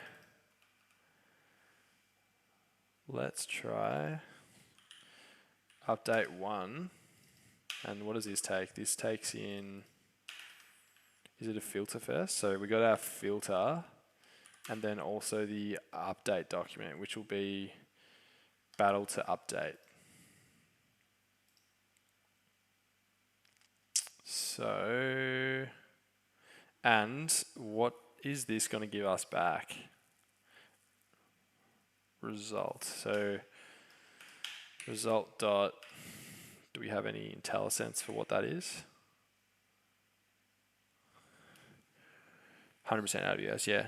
Terraform. I've heard Terraform's pretty good, but can be tricky to get if you get into a problem where there's like some sort of bug. It's kind of tricky to troubleshoot. But I haven't used it, so I don't really know what I'm talking about. Right, let's just return the whole result, just because I don't know what that's going to do. Close function. Right, so let's run that func start. And I'm just going to get the ID of a document that we already. Ooh, it's complaining. Worker was unable to load function. Imports to, oh right, I got to rename it to MJS because it's not ECMA 6. Okay, so let's try that again. But I haven't used it in a project yet. AWS CDK. What is CDK? Is that what, Cloud Development Kit or something? you got beers at work, Scott? Nice. Do you still have the bottle of Jack Daniels in your drawer? Oh, you do. I literally called it as you typed it. I just remember you pulling out that bottle of Jack Daniels one day and I was like, wow, what a legend. What am I doing? Let's just check in the database. All right, let's try and update this one. Battle, and we'll say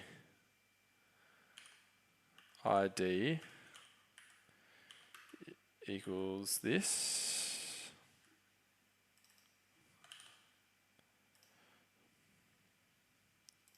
Some wallet address. Host. This has been updated. Oh, I forgot to check. This should be Cloud Dev Kit. Nice SDK for provisioning in cloud. Ah, okay. I've actually never tried it, Scoob, but I should see. Hey, Scott, have you used AWS's Cloud Dev Kit before for kind of like infrastructure as code / like provisioning resources? Also, should I use, I'm just curious as to what you think. For an update for my API, should I use patch or post? Patch, post, or put? What are people's general vibes?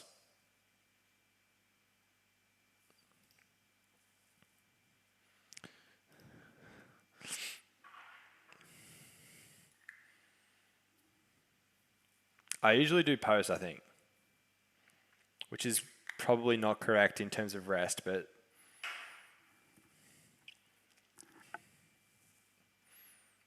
that's just how we roll. Functions, we want this to only be a post.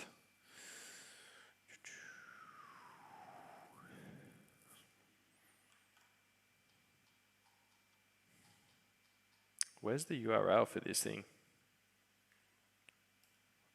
Update battle.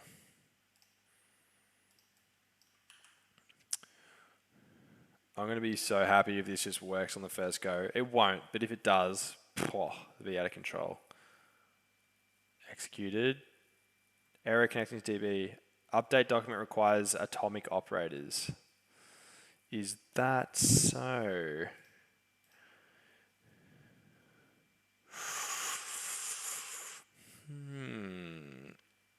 Atomic operators, you say? Battle to update. Oh, actually, I didn't use the set command, so that's probably the first issue.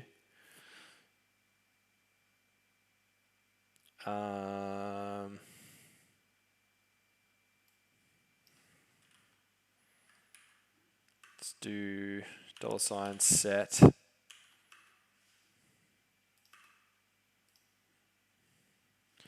Can I use the spread operator? Will that? No.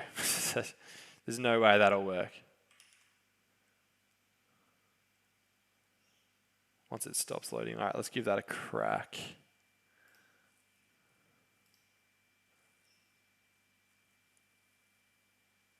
Ooh, modified count 0. Nice. All right, let's do get all battles and see what happened. Unsupported media type. Oh, sorry, get, not post.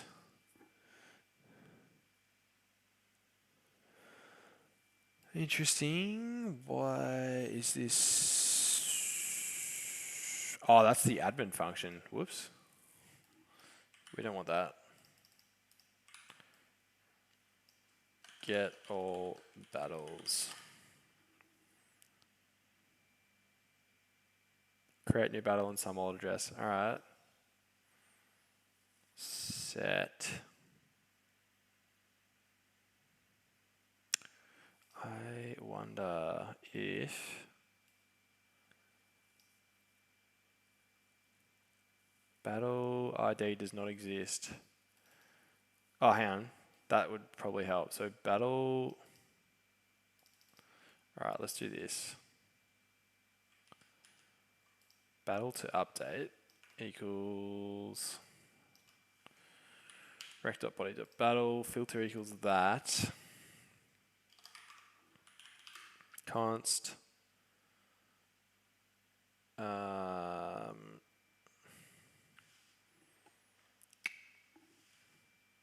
New battle. No, wait.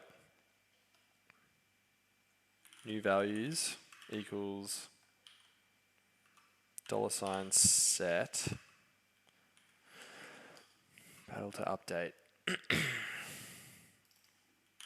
New values. Highly doubt this is going to work, but if it does, that's so good.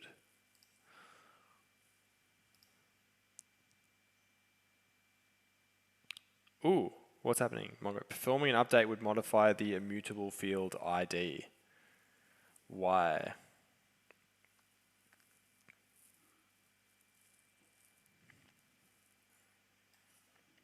That shouldn't happen.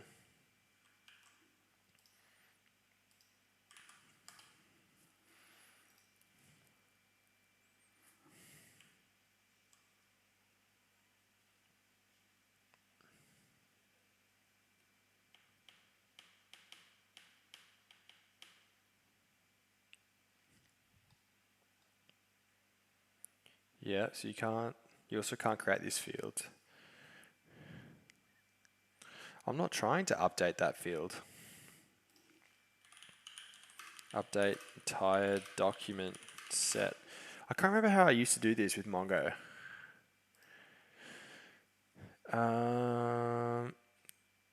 Set name.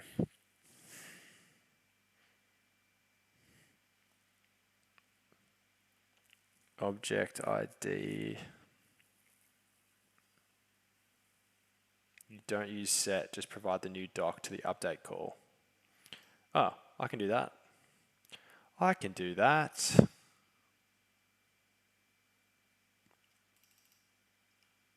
So that will be battle to update.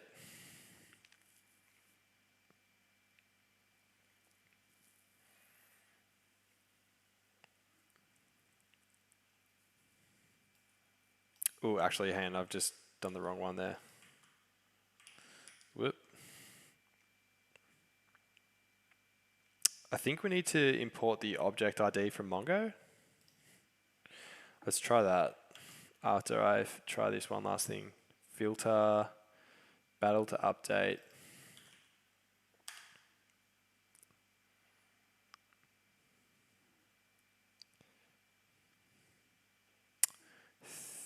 Think that, yeah, that's probably why it's saying it doesn't want to update it, because it's getting a string for the ID. Update document requires atomic operators. So let's do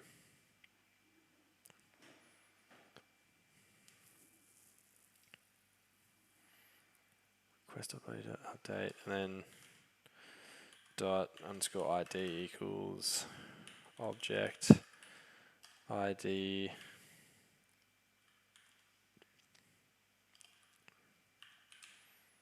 This looks like this can't be right. No, that's never going to work. Object ID is not defined. Didn't I just import it?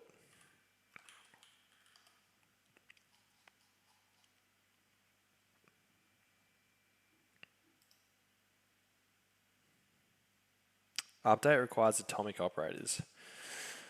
That's what I'm trying to do.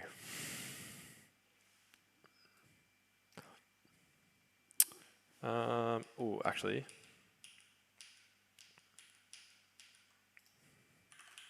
Object ID.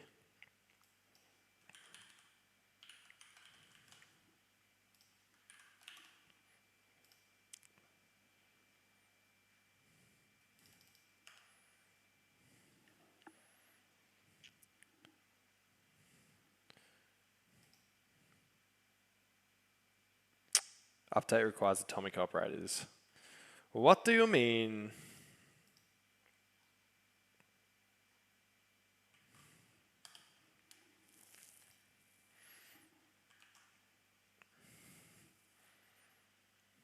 Wrong syntax, second parameter, upsert.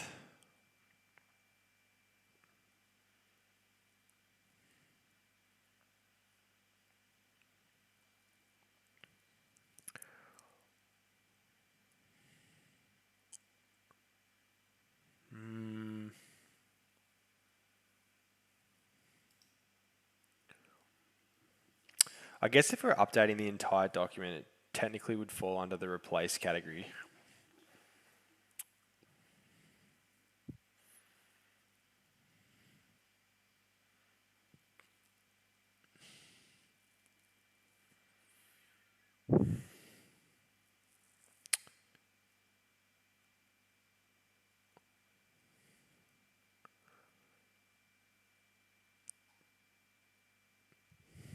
To update with the replacement document, see replace one. But does replace one change the ID? Filter.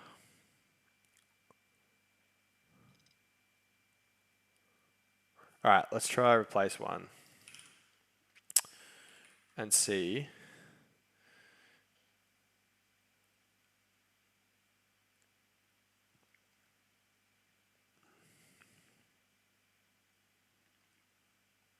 See if it changes the ID.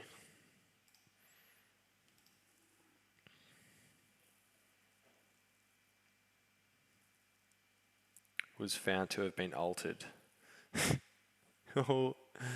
What did you expect?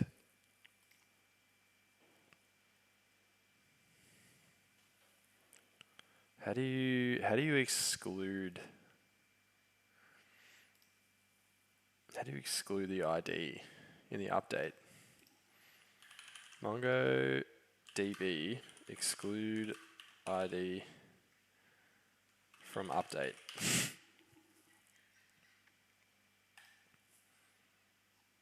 Is there an easy way to do this that doesn't involve me having to bind one and update method, which is type of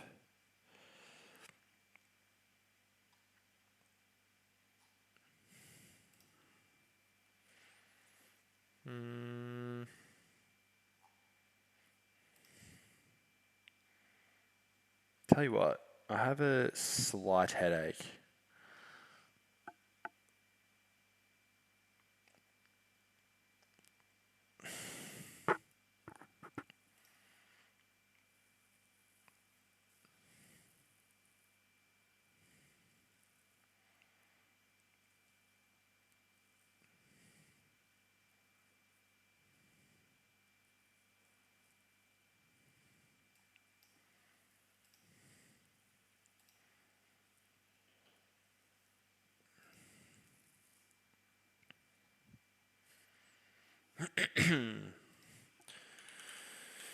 Replace one.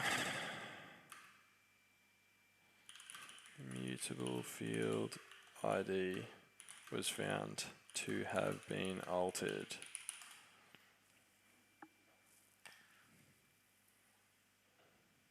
You cannot update the ID field. Notice that your user data object contains the ID field. Yes, obviously.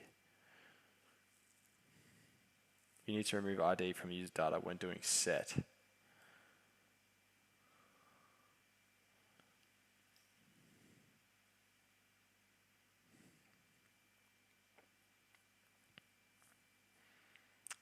That's what I'm trying to do. Hey, Mustafi. What's up, man? How you going?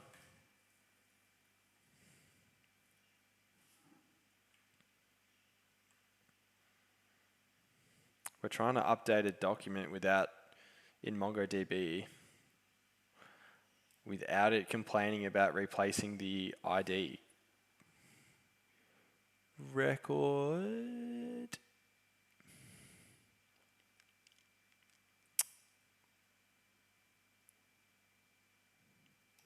Oh, nice. Yep. You switching off for the day? That's good.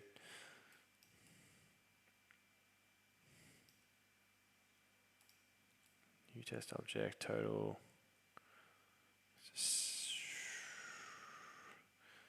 What about how to exclude _ID from MongoDB replace? How do I remove MongoID and replace it with another field as primary key? That's not exactly what I want.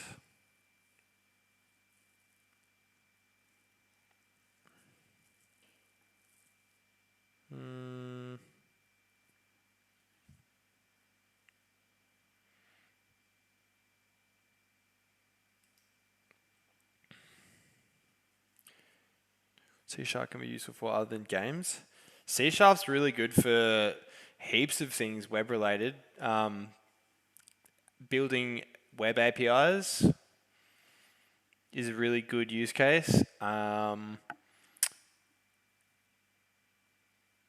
That's like massive. There's so much application for C# in building APIs. Slady TV could give you an extensive list of what C# good for because he loves it and he's a beast with C#. I don't know if Scott's still on the stream, but I'll tag him.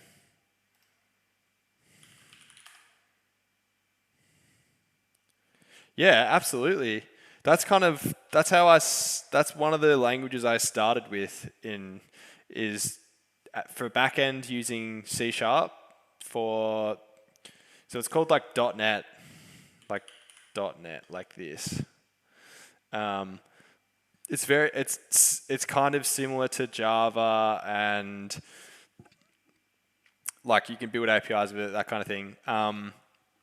And you can pair that up with some sort of front-end technology like React or Angular or something like that.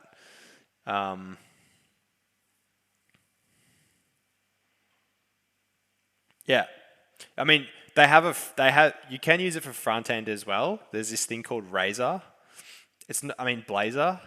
but it's not very good. Yeah, Scoob, exactly. So you can use it for mobile with I can't remember what it's called. There is a framework. Oh, what's it called? C# mobile. Xamarin? Is it Xamarin? Am I remembering that correctly? Yeah, Xamarin.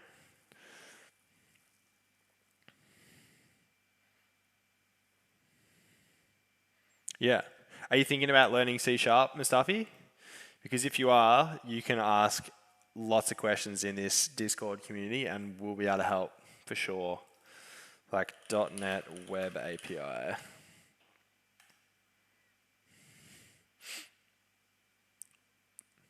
This kind of stuff.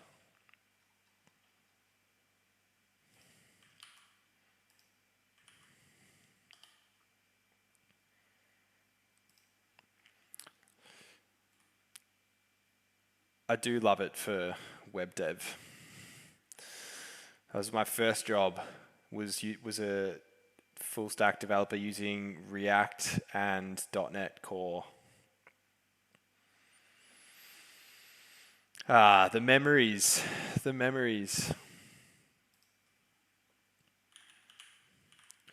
MongoDB. I don't want to just do a hack and delete the ID key from this object, but I'm getting to the point where I might. MongoDB,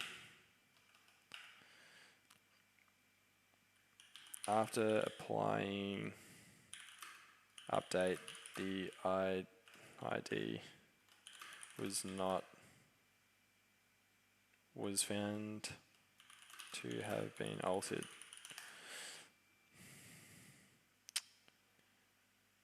Oh, maybe, actually, hang on, new approach. What if I do this? Whoops. What if I spread it? ID _ID equals rec.body.battle.id.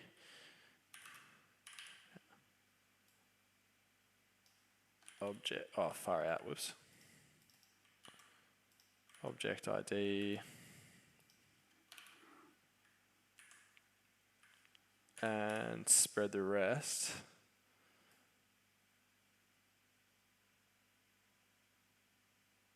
That should be alright, shouldn't it? Want to learn game dev first, then maybe expand on it later. I'll use Godot instead of GDScript since I knew. Oh my god, Mustafi, did you hear Scott talking about Godot engine?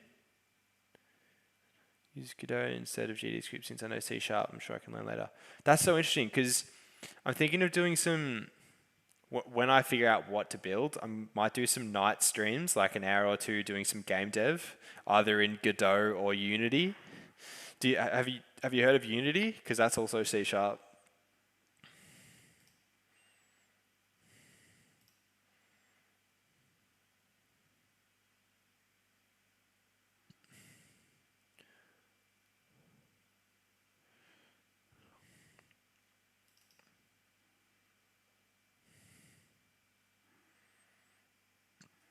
Hey, Java Grunt. Welcome to the chat. It's good to have you. First time chatter.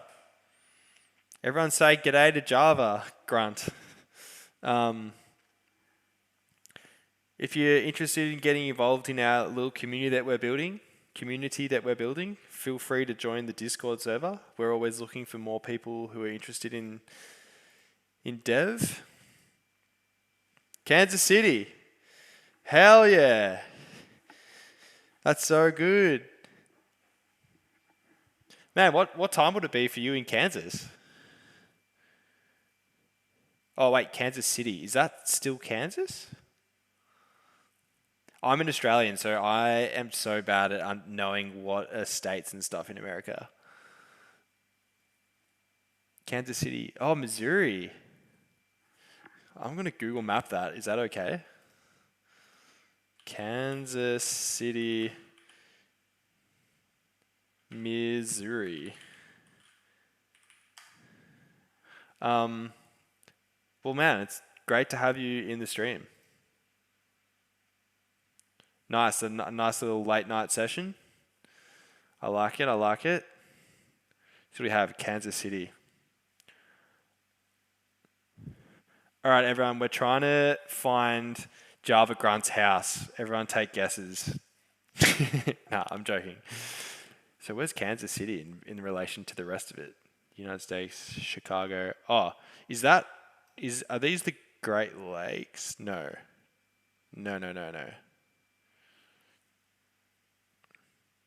Oh, they are the Great Lakes.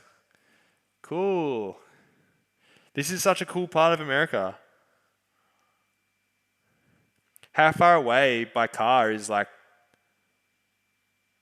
the lakes? Is that a long way? I can't tell. It looks kind of far. Ooh. 4 hours. Far out. That's ages away. 8 hours to Chicago. Holy crap. Oh, that's cool as. Are you a dev? Are you a Java grunt, as they say, in Kansas City?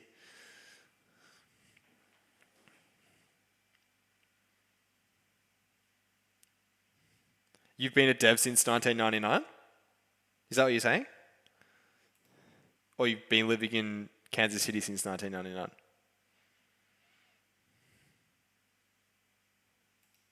Dude, that's so cool.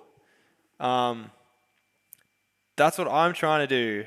I mean, it could just be a massive failure, but I quit my job 2 weeks ago and I'm streaming full time for 6 months trying to build some sort of business and hopefully get some input from the community. That's so good. That gives me so much. Oh, that's so wholesome, dude.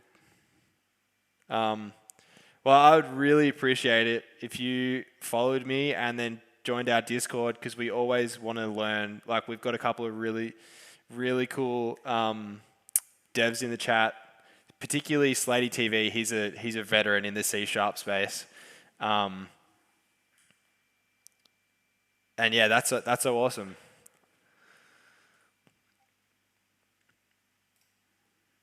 Hey, welcome to the server. We're currently trying to work on an NFT project, which is kind of funny. None taken, Mustafi. Only a slight bit of offense taken. That's so funny. I'm having such a drama with this MongoDB right now. Maybe I'll just try the old faithful, just delete the ID field. Oh, well, I deleted my filter object, so that's not what I want. Let's do body.battle. And then we'll do battle to update, delete, underscore ID. Wait, whoops.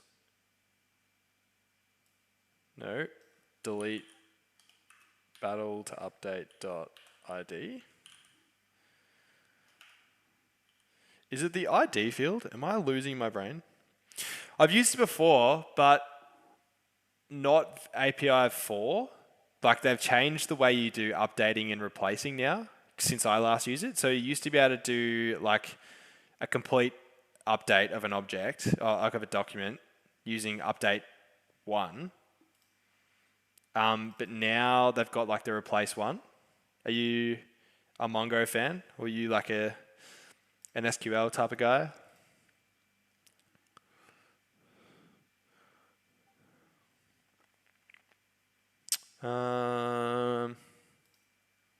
What was I doing? Delete, filter. All right, I'll give that a little whirl. Yeah. I'm the same. I'm hoping to try and learn a lot over this next 6 months. All right, so that worked. We didn't get the error, but it also didn't update the document.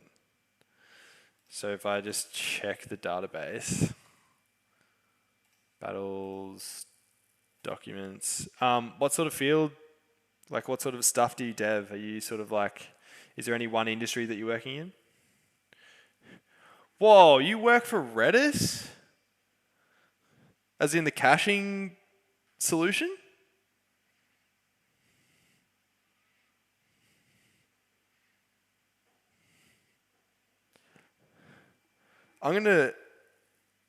I am gonna lose my, that's out of control. That is so cool that we have met you. You can be the first official celebrity of the DeFi Dev Club.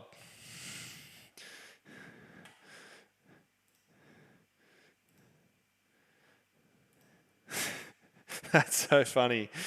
Oh, this is I'm so glad I decided to quit my job and do this. It's been so good so far. Like, I'm only 2 weeks in and I've met so many cool people. Outrageous. Outrageous.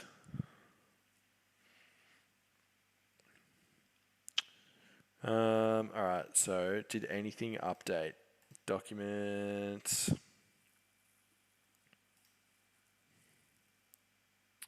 Some wallet address.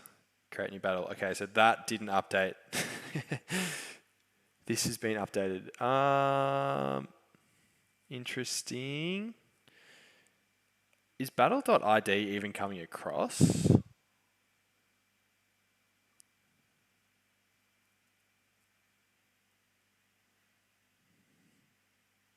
Yeah.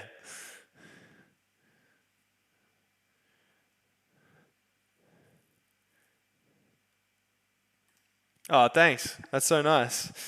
Well, hopefully there's 6 months of more good laughs and lols on the stream. To be honest, I thought I would be more drained than what I am doing it so far, but it's been really good. I think it's because I really didn't like my job, my corporate software engineering job, and I think this is just so refreshing, just being able to work on my own stuff. So that's probably a factor. All right, so let's do. This is just not working. Let's log some stuff. So let's log the context.log battle2 update.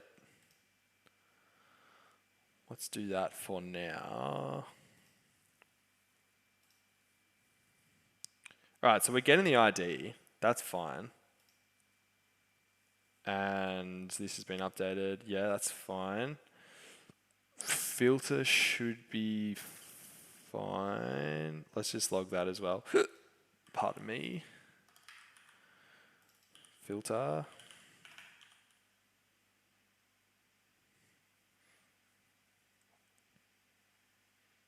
Oh, you missed the funniest thing earlier. Mustafi, do you know what a rickroll is?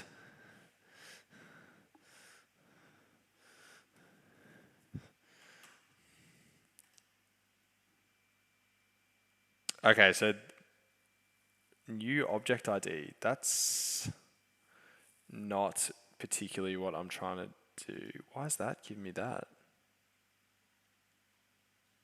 Is that not a method? Yeah, Mustafi, Hadicus was in the stream earlier, and he showed me a link to click on, like it was a website that he just built on stream. So I looked at it, and then he was like, "Oh, also check this out," and I was like, "Oh, 2 links? Come on, mate! Surely you're gonna rickroll me." Like I thought as a joke that he was gonna rickroll me, but not actually, because I thought maybe he didn't know what a rickroll was. And then I opened the link and it was a video to Rick Astley, "Never Gonna Give You Up." It was so funny. I'm gonna clip it later on because I was just laughing so hard.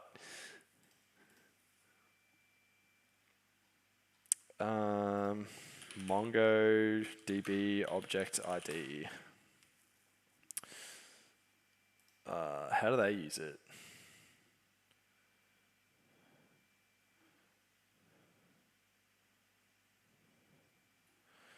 That should be fine. Object ID. They've got a deprecated version.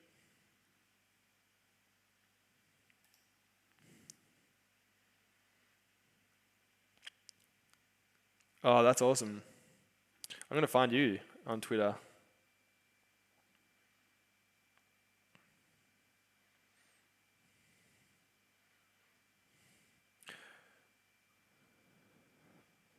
Oh, athlete.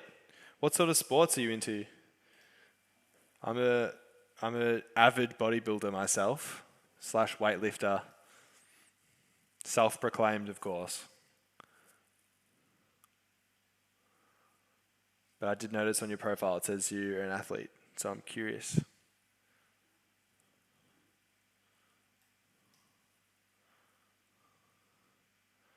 Object ID. Why is this just such a failure right now? I've never spent so long in my life on Mongo. Ooh, is that a half marathon? I can't, because that would be miles, right?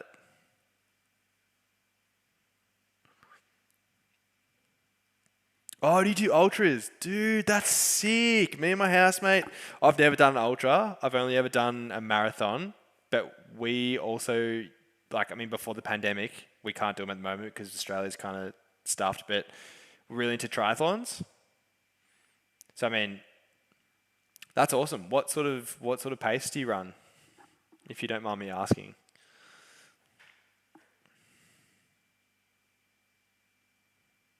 Nice. I've never done CrossFit myself, but it's always looked interesting. Holy shit. 4-hour marathon. That's out of control. You're a savage. You must be fit as.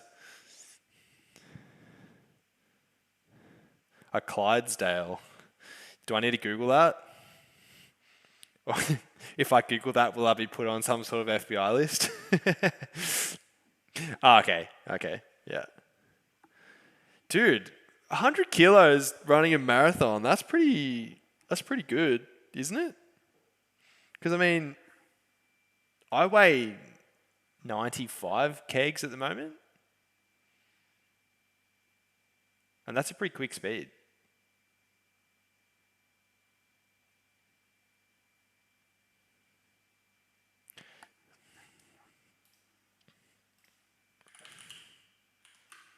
Driver update single document. Find one and update. Yeah, that's a...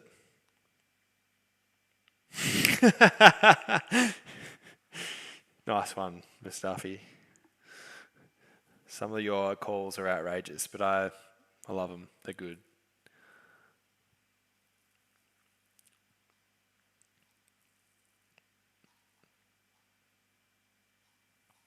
All right, where's their example of this? Invalid and returns update one.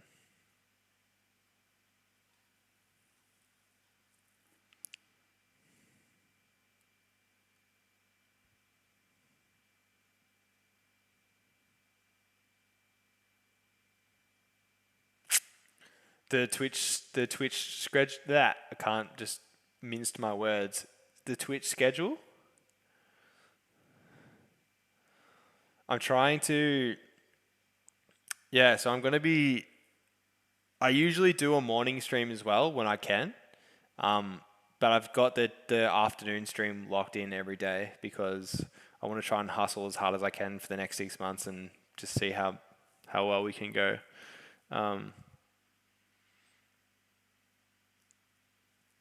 Just kind of trying to hold myself accountable so I don't just like slack off for the next 6 months and then come out with nothing. So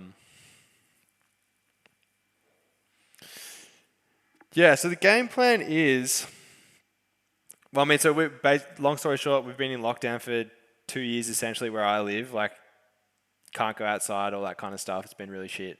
So I was saving my money for pretty much 2 years, and then as soon as we were allowed to like get out of lockdown, I was planning on quitting and going overseas to travel.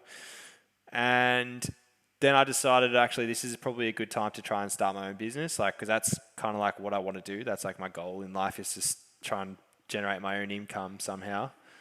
So I was like, all right, I'll try and take 6 months off work, so look after the old mental health. And whilst I try and start my business, a business of some sort, I was like, I should stream it as well because this is like probably one of the only times in my life where I'll actually be able to have the time to stream. And I might be able to meet some cool people who can teach me things along the way. So it lined up. Initially, I was going to work on this energy drink delivery app, which I was sort of mucking around with. But the day I quit, a mate of mine asked me about this NFT app that he's basically in like working with NFTs, like buying and selling NFTs. And he was like, hey, I've got an idea for an app.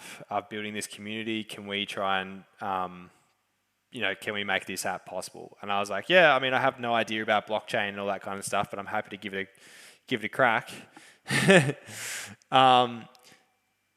And so it actually turned out to be interesting, and we've been building it. So this is the second week of the build, and it's basically an NFT battling game. So the NFTs are just trading cards essentially that you can buy, and once you buy these trading cards, you can then battle them against other people, and the winner of those battles gets your NFT. So it's pretty interesting, and like I'm new to this whole area of NFTs and blockchains and stuff, so I also kind of want to get into this field a little bit. So it's kind of like a futures trading market. So I can show you what just to give you a better idea of what it actually is. So this is just like a basic WordPress site that my partner's made. So these are the trading cards you get, and they're like the top 50 cryptocurrencies. So you could get a Bitcoin trading card, like a Dogecoin trading card, that kind of thing. And basically the way the battles will work is you would say, okay, I think my Bitcoin trading card, I think the price of Bitcoin is going to go up by 2%. And then someone can see that battle and be like, all right, I've got an Ethereum trading card, and I think that Ethereum's going to go up 2% first, or maybe you think Ethereum's going to go down 5%. So what happens is you both agree to the battle terms, and then basically you just watch the price of the cryptocurrency. So like we obviously track that and keep that updating. And then as soon as one of those price thresholds is reached, then the winner is determined. So, say Ethereum just bombs and goes down 10%, that means that person will win the other card. So at the very least, I'll get to learn about, I've always kind of wanted to learn about the blockchain and how those kind of things work. Because I'm really interested in decentralized finance and cryptocurrency. Not to sound like a big cliche and one of those annoying people that's like blah blah blah cryptocurrency, but it is pretty exciting. The things you can do. So yeah, we're about 2 weeks into the build. We've built the basic React app that's sort of crypto bro, exactly. We've got a really basic React app at the moment that has all the sort of UI elements needed for the battle and the minting of the cards. We had the smart contract built, but we're changing it because we couldn't get prices fast enough for the cryptocurrencies from the blockchain. So that's what we're doing. At the moment, we're just building the serverless functions to sort of keep track of the battle states and then also get the pricing information from places like CoinGecko and stuff. But anywho, that's what we're up to. Oh yeah, lay it on me. I'm all open. I'm open for tips all the time. Unless it's a massive meme. Links me to Rick Astley, who gets rickrolled again.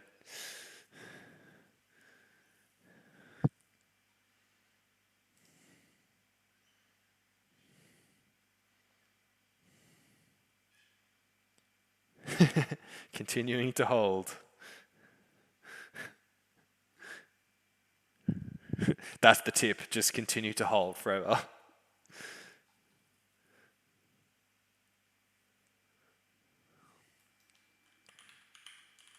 Update document.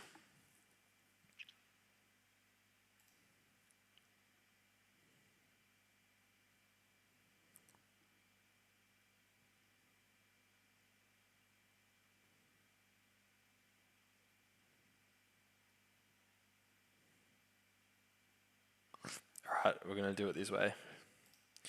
We're going to change the way we update. Update 1. And we're going to do filter, and then also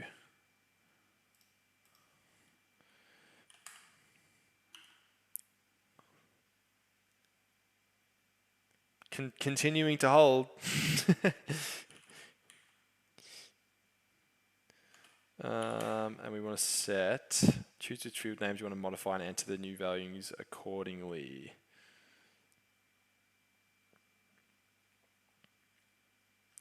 Host, and we're going to do battle to update dot host.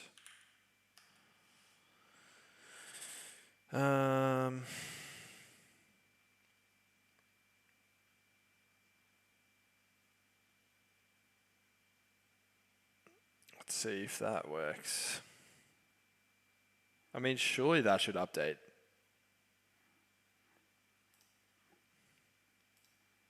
Please don't throw an error. Ooh. Oh my god, it modified. Sick. Let's check it out in the old DB. So one of these should have, I'll just refresh. The Azure portal is kind of a bit buggy when you, for the Data Explorer. From the tech side of things, but have no idea about their reputation. They don't offer services in the USA, so I'm hesitant. What company? Redis? Yeah, chuck it in. Documents. I mean, you're also welcome to chuck it in the Twitch chat if you want. Quant Fury. Interesting. Do they do quant trading and stuff? I haven't. wait, was I meant to say that out loud? I'm sorry if I didn't. I was also about to Google it. Can I Google it, or is it top secret? Don't do it. Okay. Quant Fury. Wow, how good's the typo? Quant Fury. Everybody's honest trading. Well, I feel like if you open with the words honest trading, commission-free tech rating, investing at real-time spot prices on global and crypto exchanges. Crypto conquered the so they just said digitized publishing, your anonymous smart contracts and IPFS. Okay, so they got distributed storage. Unmatched trading conditions, the volumes can always be verified. Is it a decentralized exchange? Trading data is digitized and published anonymously using smart contract and IPS. So the authenticity of...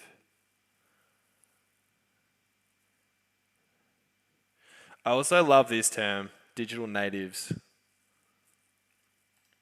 No, I shouldn't be cynical, but me and my friends who are all jaded from the corporate world just love taking the piss out of like buzzwords like blockchain and stuff like that. We are a team of digital natives with deep expertise in financial markets and marketing, blah, blah. Only financial instrument without the need to ownership of the physical. Is this like...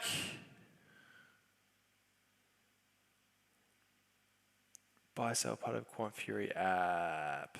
So they're saying you get exposure to the price movement of an underlying financial instrument without the need of ownership of physical settlement of the underlying financial. So I wonder if they're doing, there's like some protocol, I think it's Mirror Protocol. Let's go to this one.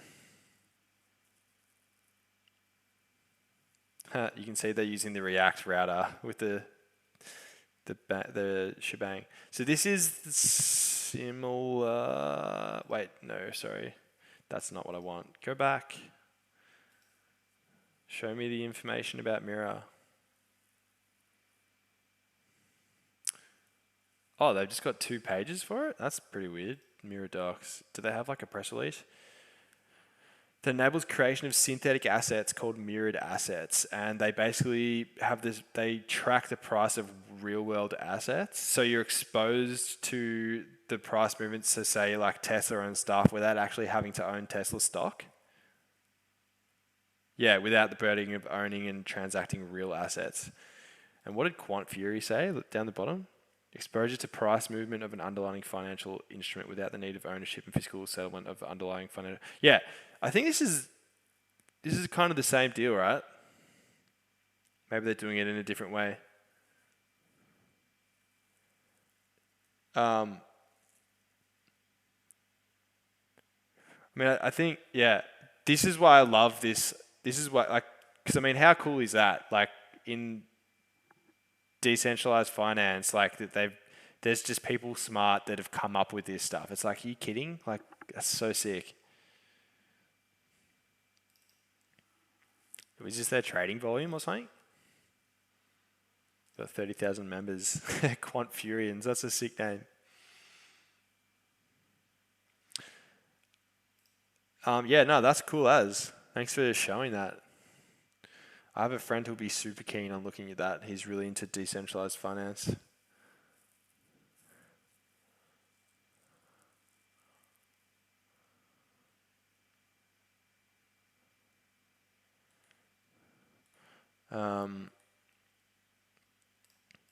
So yeah, I mean, we're gonna hopefully try and make like a couple of maybe community projects and stuff. So I mean, if you have any suggestions and thoughts or things you want to work on, not saying you have to, but if you did want to do that kind of stuff, definitely feel free to suggest stuff in the server, because that's cool, doing this kind of stuff.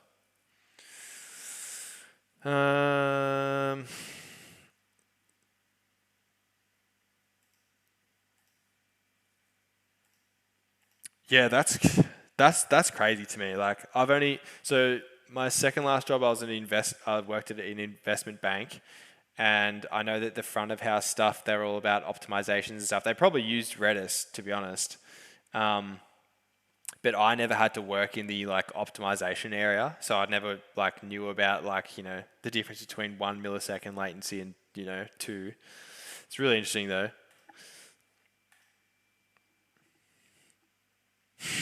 Into the service. Also known as the Haas Racing Team. But that's all right.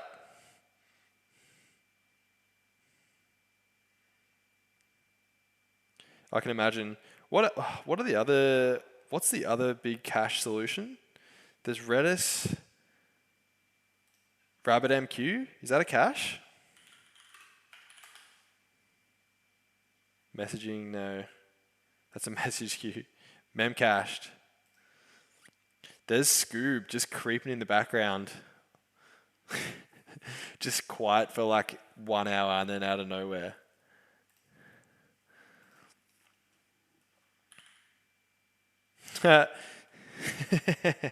Just have Java Java Grunt just throwing some shade at Memcached. Oh, I think my brain is just so fried for today. I've done relatively small. Why can't I just set the entire object is what I want to know. Is it because it contains the battle to update? It's because it contains the ID. Can you imagine if this worked right now?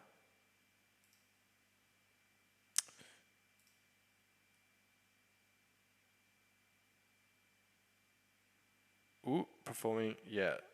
So that's because it's got that ID field. That's right, I'll just do it the old way. So I'm kind of a little bit in no man's land at the moment because we were trying to, if I look at what my little to-do list, my little markdown to-do list, create battle function, get all battles, done that, update battle function, that's what I've currently got. I just don't like the way that I have to manually explicitly type in the fields I want to update. Like I want to just pass in a whole object and update it that way. But yeah, we have to move all of the battle logic from the smart contract to our serverless functions, and that's what I'm kind of up to and just procrastinating a little bit. But that's all right. I suppose if I just So basically initially we wrote all of the business logic for creating battles, joining battles, you know, all of the battle logic was in our Solidity smart contract. So I'll just grab that because I need to kind of reference it anyway. So this is our Solidity smart contract, got our information for handling minting cards and stuff. And where are we? Let me just move this gigantic meme of an if-else statement, which I won't explain because it's so cringe. So we've got these things like accept battle, create battle, reject battle. So if you think about creating a battle, we're setting like the host of the battle. So that'll be my wallet address, the type of card that I'm going to battle with, what the price movement is, that kind of stuff. And we just basically need to move this over to our serverless functions because we can't actually update the price in a cheap way on the blockchain because you'd need to loop through every 1 second. We'd need to get the pricing of the cryptocurrencies. Welcome back, Scott. Also, Scott, Java Grunt works at Redis. So we've got another pro in the chat. Sorry, Java Grunt, I'm going to be telling everyone that because you're a celebrity. So we're basically wanting to move all of that functionality into our servers because to get pricing from within the blockchain, because the blockchain is deterministic, right? So you have to use things called an oracle. and they're like you can use they're like services. There's like oracles as a service kind of thing, but it costs money. So it's like each time you make a GET request to an API, it costs you. I think it's pretty expensive. It's like 0.1 link, which is a type of cryptocurrency. So that sort of made that infeasible because it's just going to be, if there's 25,000 cards, so that means there's like an upper limit of battles, which would be like 12,500 battles at any one time. And each battle is getting updated once every second, probably, 2 seconds maybe, but still, that's 25,000. Oh, actually, I guess the upper limit of requests will be 50 because there's 50 different types of cards. So there's 50 API calls every second, and if we're doing that and it's costing heaps of money, at the moment, 12.5k battles is this amount of NFTs that we are going to sell, which we won't sell out anyway. Nah, don't need to call. We haven't decided on what the polling rate will be, but it'd be in the realm between one. Yeah, so I haven't fully looked into what the APIs provide, and I will be doing some sort of like I guess when you think of a timestamp for the history price, like there will be that optimization, but still, if there are 50 battles, like if there are battles with 50 different cards, there will have to be like 50 in total, 50 calls to the API at every second for the last 30 seconds. Ooh, that's a fucking great point.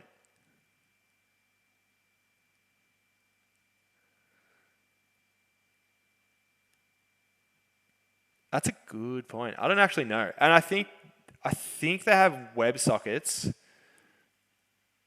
Yeah, so we're yet to actually look more into that because the design's completely changed. But yeah, I guess the main design considerations are, one, it has to be affordable for me and my partner to do, like, so not ridiculous amounts of money. Because, we're only probably going to sell like maybe 100 NFTs at launch, which who knows, what's that, 100 times 100? Quick maths. It's like $1,000. Is it? 100 times 100? 10 times? No, that's $10,000. Far out. Quick maths.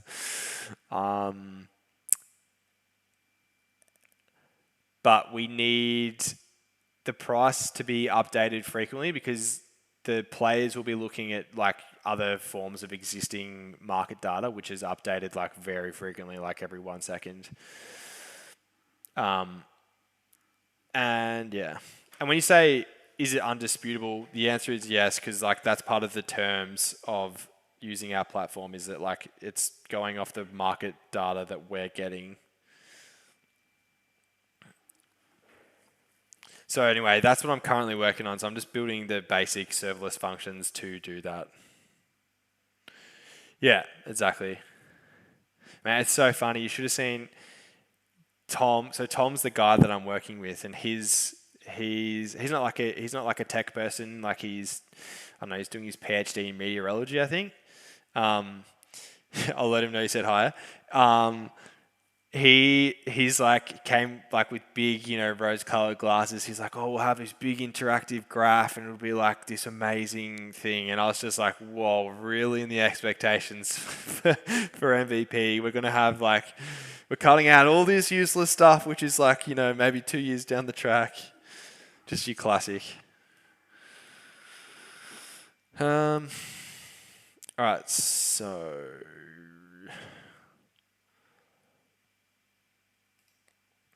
Oh, true. Are they doing the? That's like a trend right now, isn't it? Like getting rare cards, or like Are they playing like Pokemon cards, or are they like unboxing cards? Like, have you seen that before? Just gonna copy this over. Oh, playing the game. Interesting. Man, Pokemon was the bomb. I used to watch that before school every morning.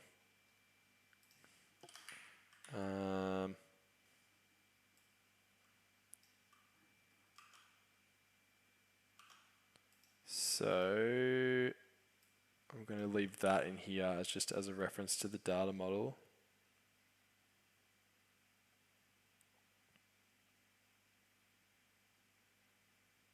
Unbox it. Who's that? That's actually so funny. Can you imagine? Imagine just unboxing cards for a living. Like, imagine if that's how you got famous. That's so funny. What a world we live in.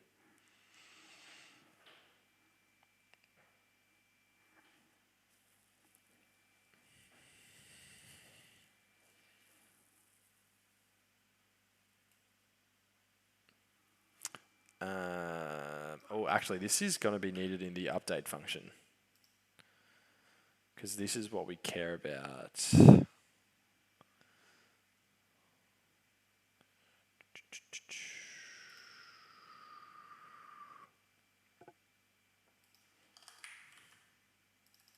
Get rid of that context.log. Yeah.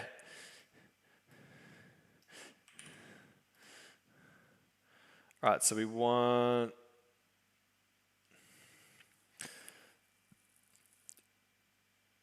create battle. No, we want update. Oh yeah, right. So total battles. Oh, that's right. We can totally update that. So where do I want to keep track of that?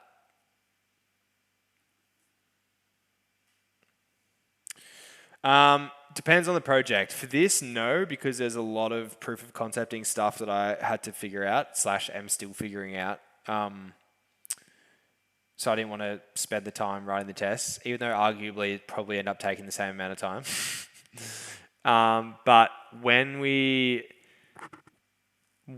get closer to releasing this, yeah, exactly. Like we'll probably will add in a few tests, especially when it comes to making sure the state is correctly managed on the front end, because I'm not using Redux or anything. I'm just using React hooks and doing it that way, because it's a pretty simple web app. Yeah. So Slady TV, aka Scott, he was like my mentor at my first job, and he's like a senior dev, like actual weapon.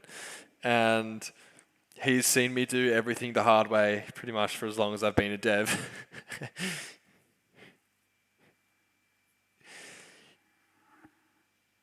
Jittered? Jittered? That's a tricky one.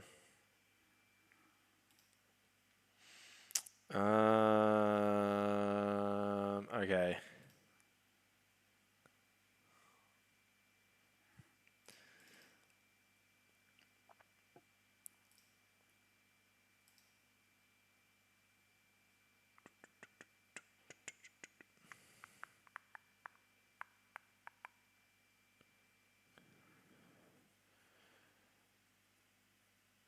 Where would I want to do that?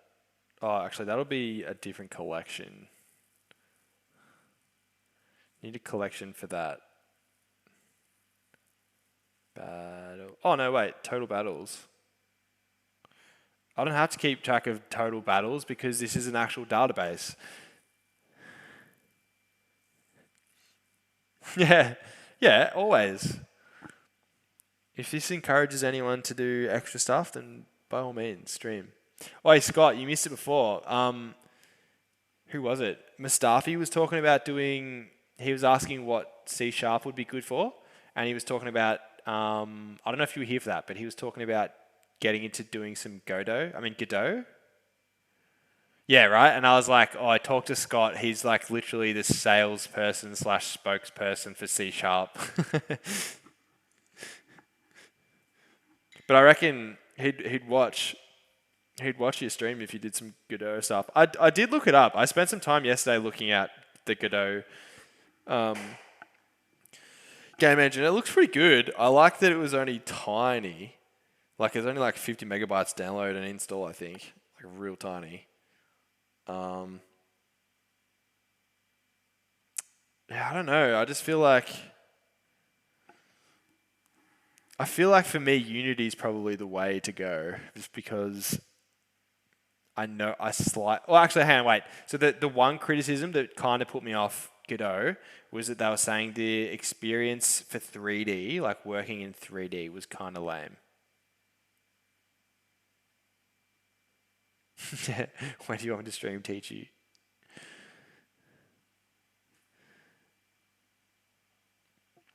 But I don't know. I mean, I don't know. And who knows if that should be a deal breaker? Because I mean, I only just got used to working in 3D in Unity. So if I had to give up all the goodness in Unity to go to Godot. Oh, nah, sorry. This is just kind of like, Scott's like a really passionate game dev, and I like kind of want to do game dev like in spare time if I get it. And so we were just kind of talking about the idea of maybe building a game, doing some like the business stuff during the day, and then at night time, if I get an hour or two, maybe stream some game dev. I mean, I'm literally not a game dev. I don't know what I'm doing, but I do really enjoy the idea of game dev. If I could go back and relive if I was born like maybe 5 years earlier, and I could be a game dev in the 90s, that or a Formula One driver.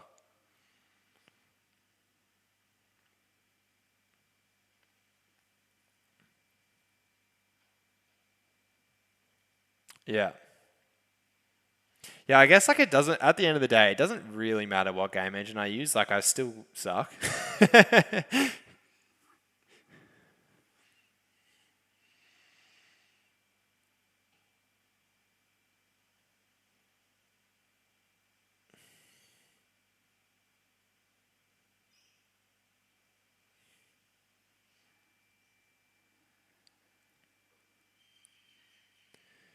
Oh, interesting. Do you know why that was? Why they burnt out?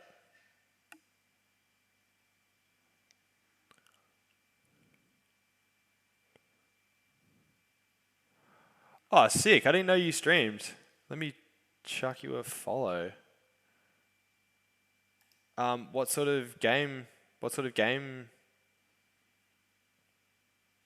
are you working on? What? What? Sorry.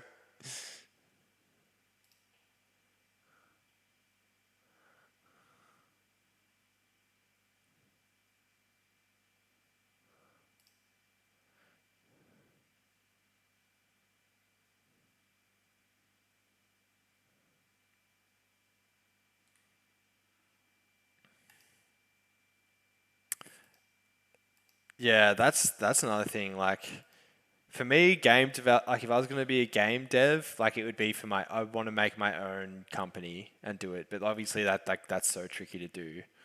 Like I wouldn't want to work at a game company. I think that's kind of the same as just being a dev in general. Like I'd rather build my own stuff if I can. Because it's like, I mean, why should I have to work for someone else who's also just building the same software? You know what I mean? I've got to get ready. I've got to go out tonight. I've got a mate who's coming back home from South Australia, and we are catching up in the city for some beveraginos. Even though I don't really drink that much anymore, but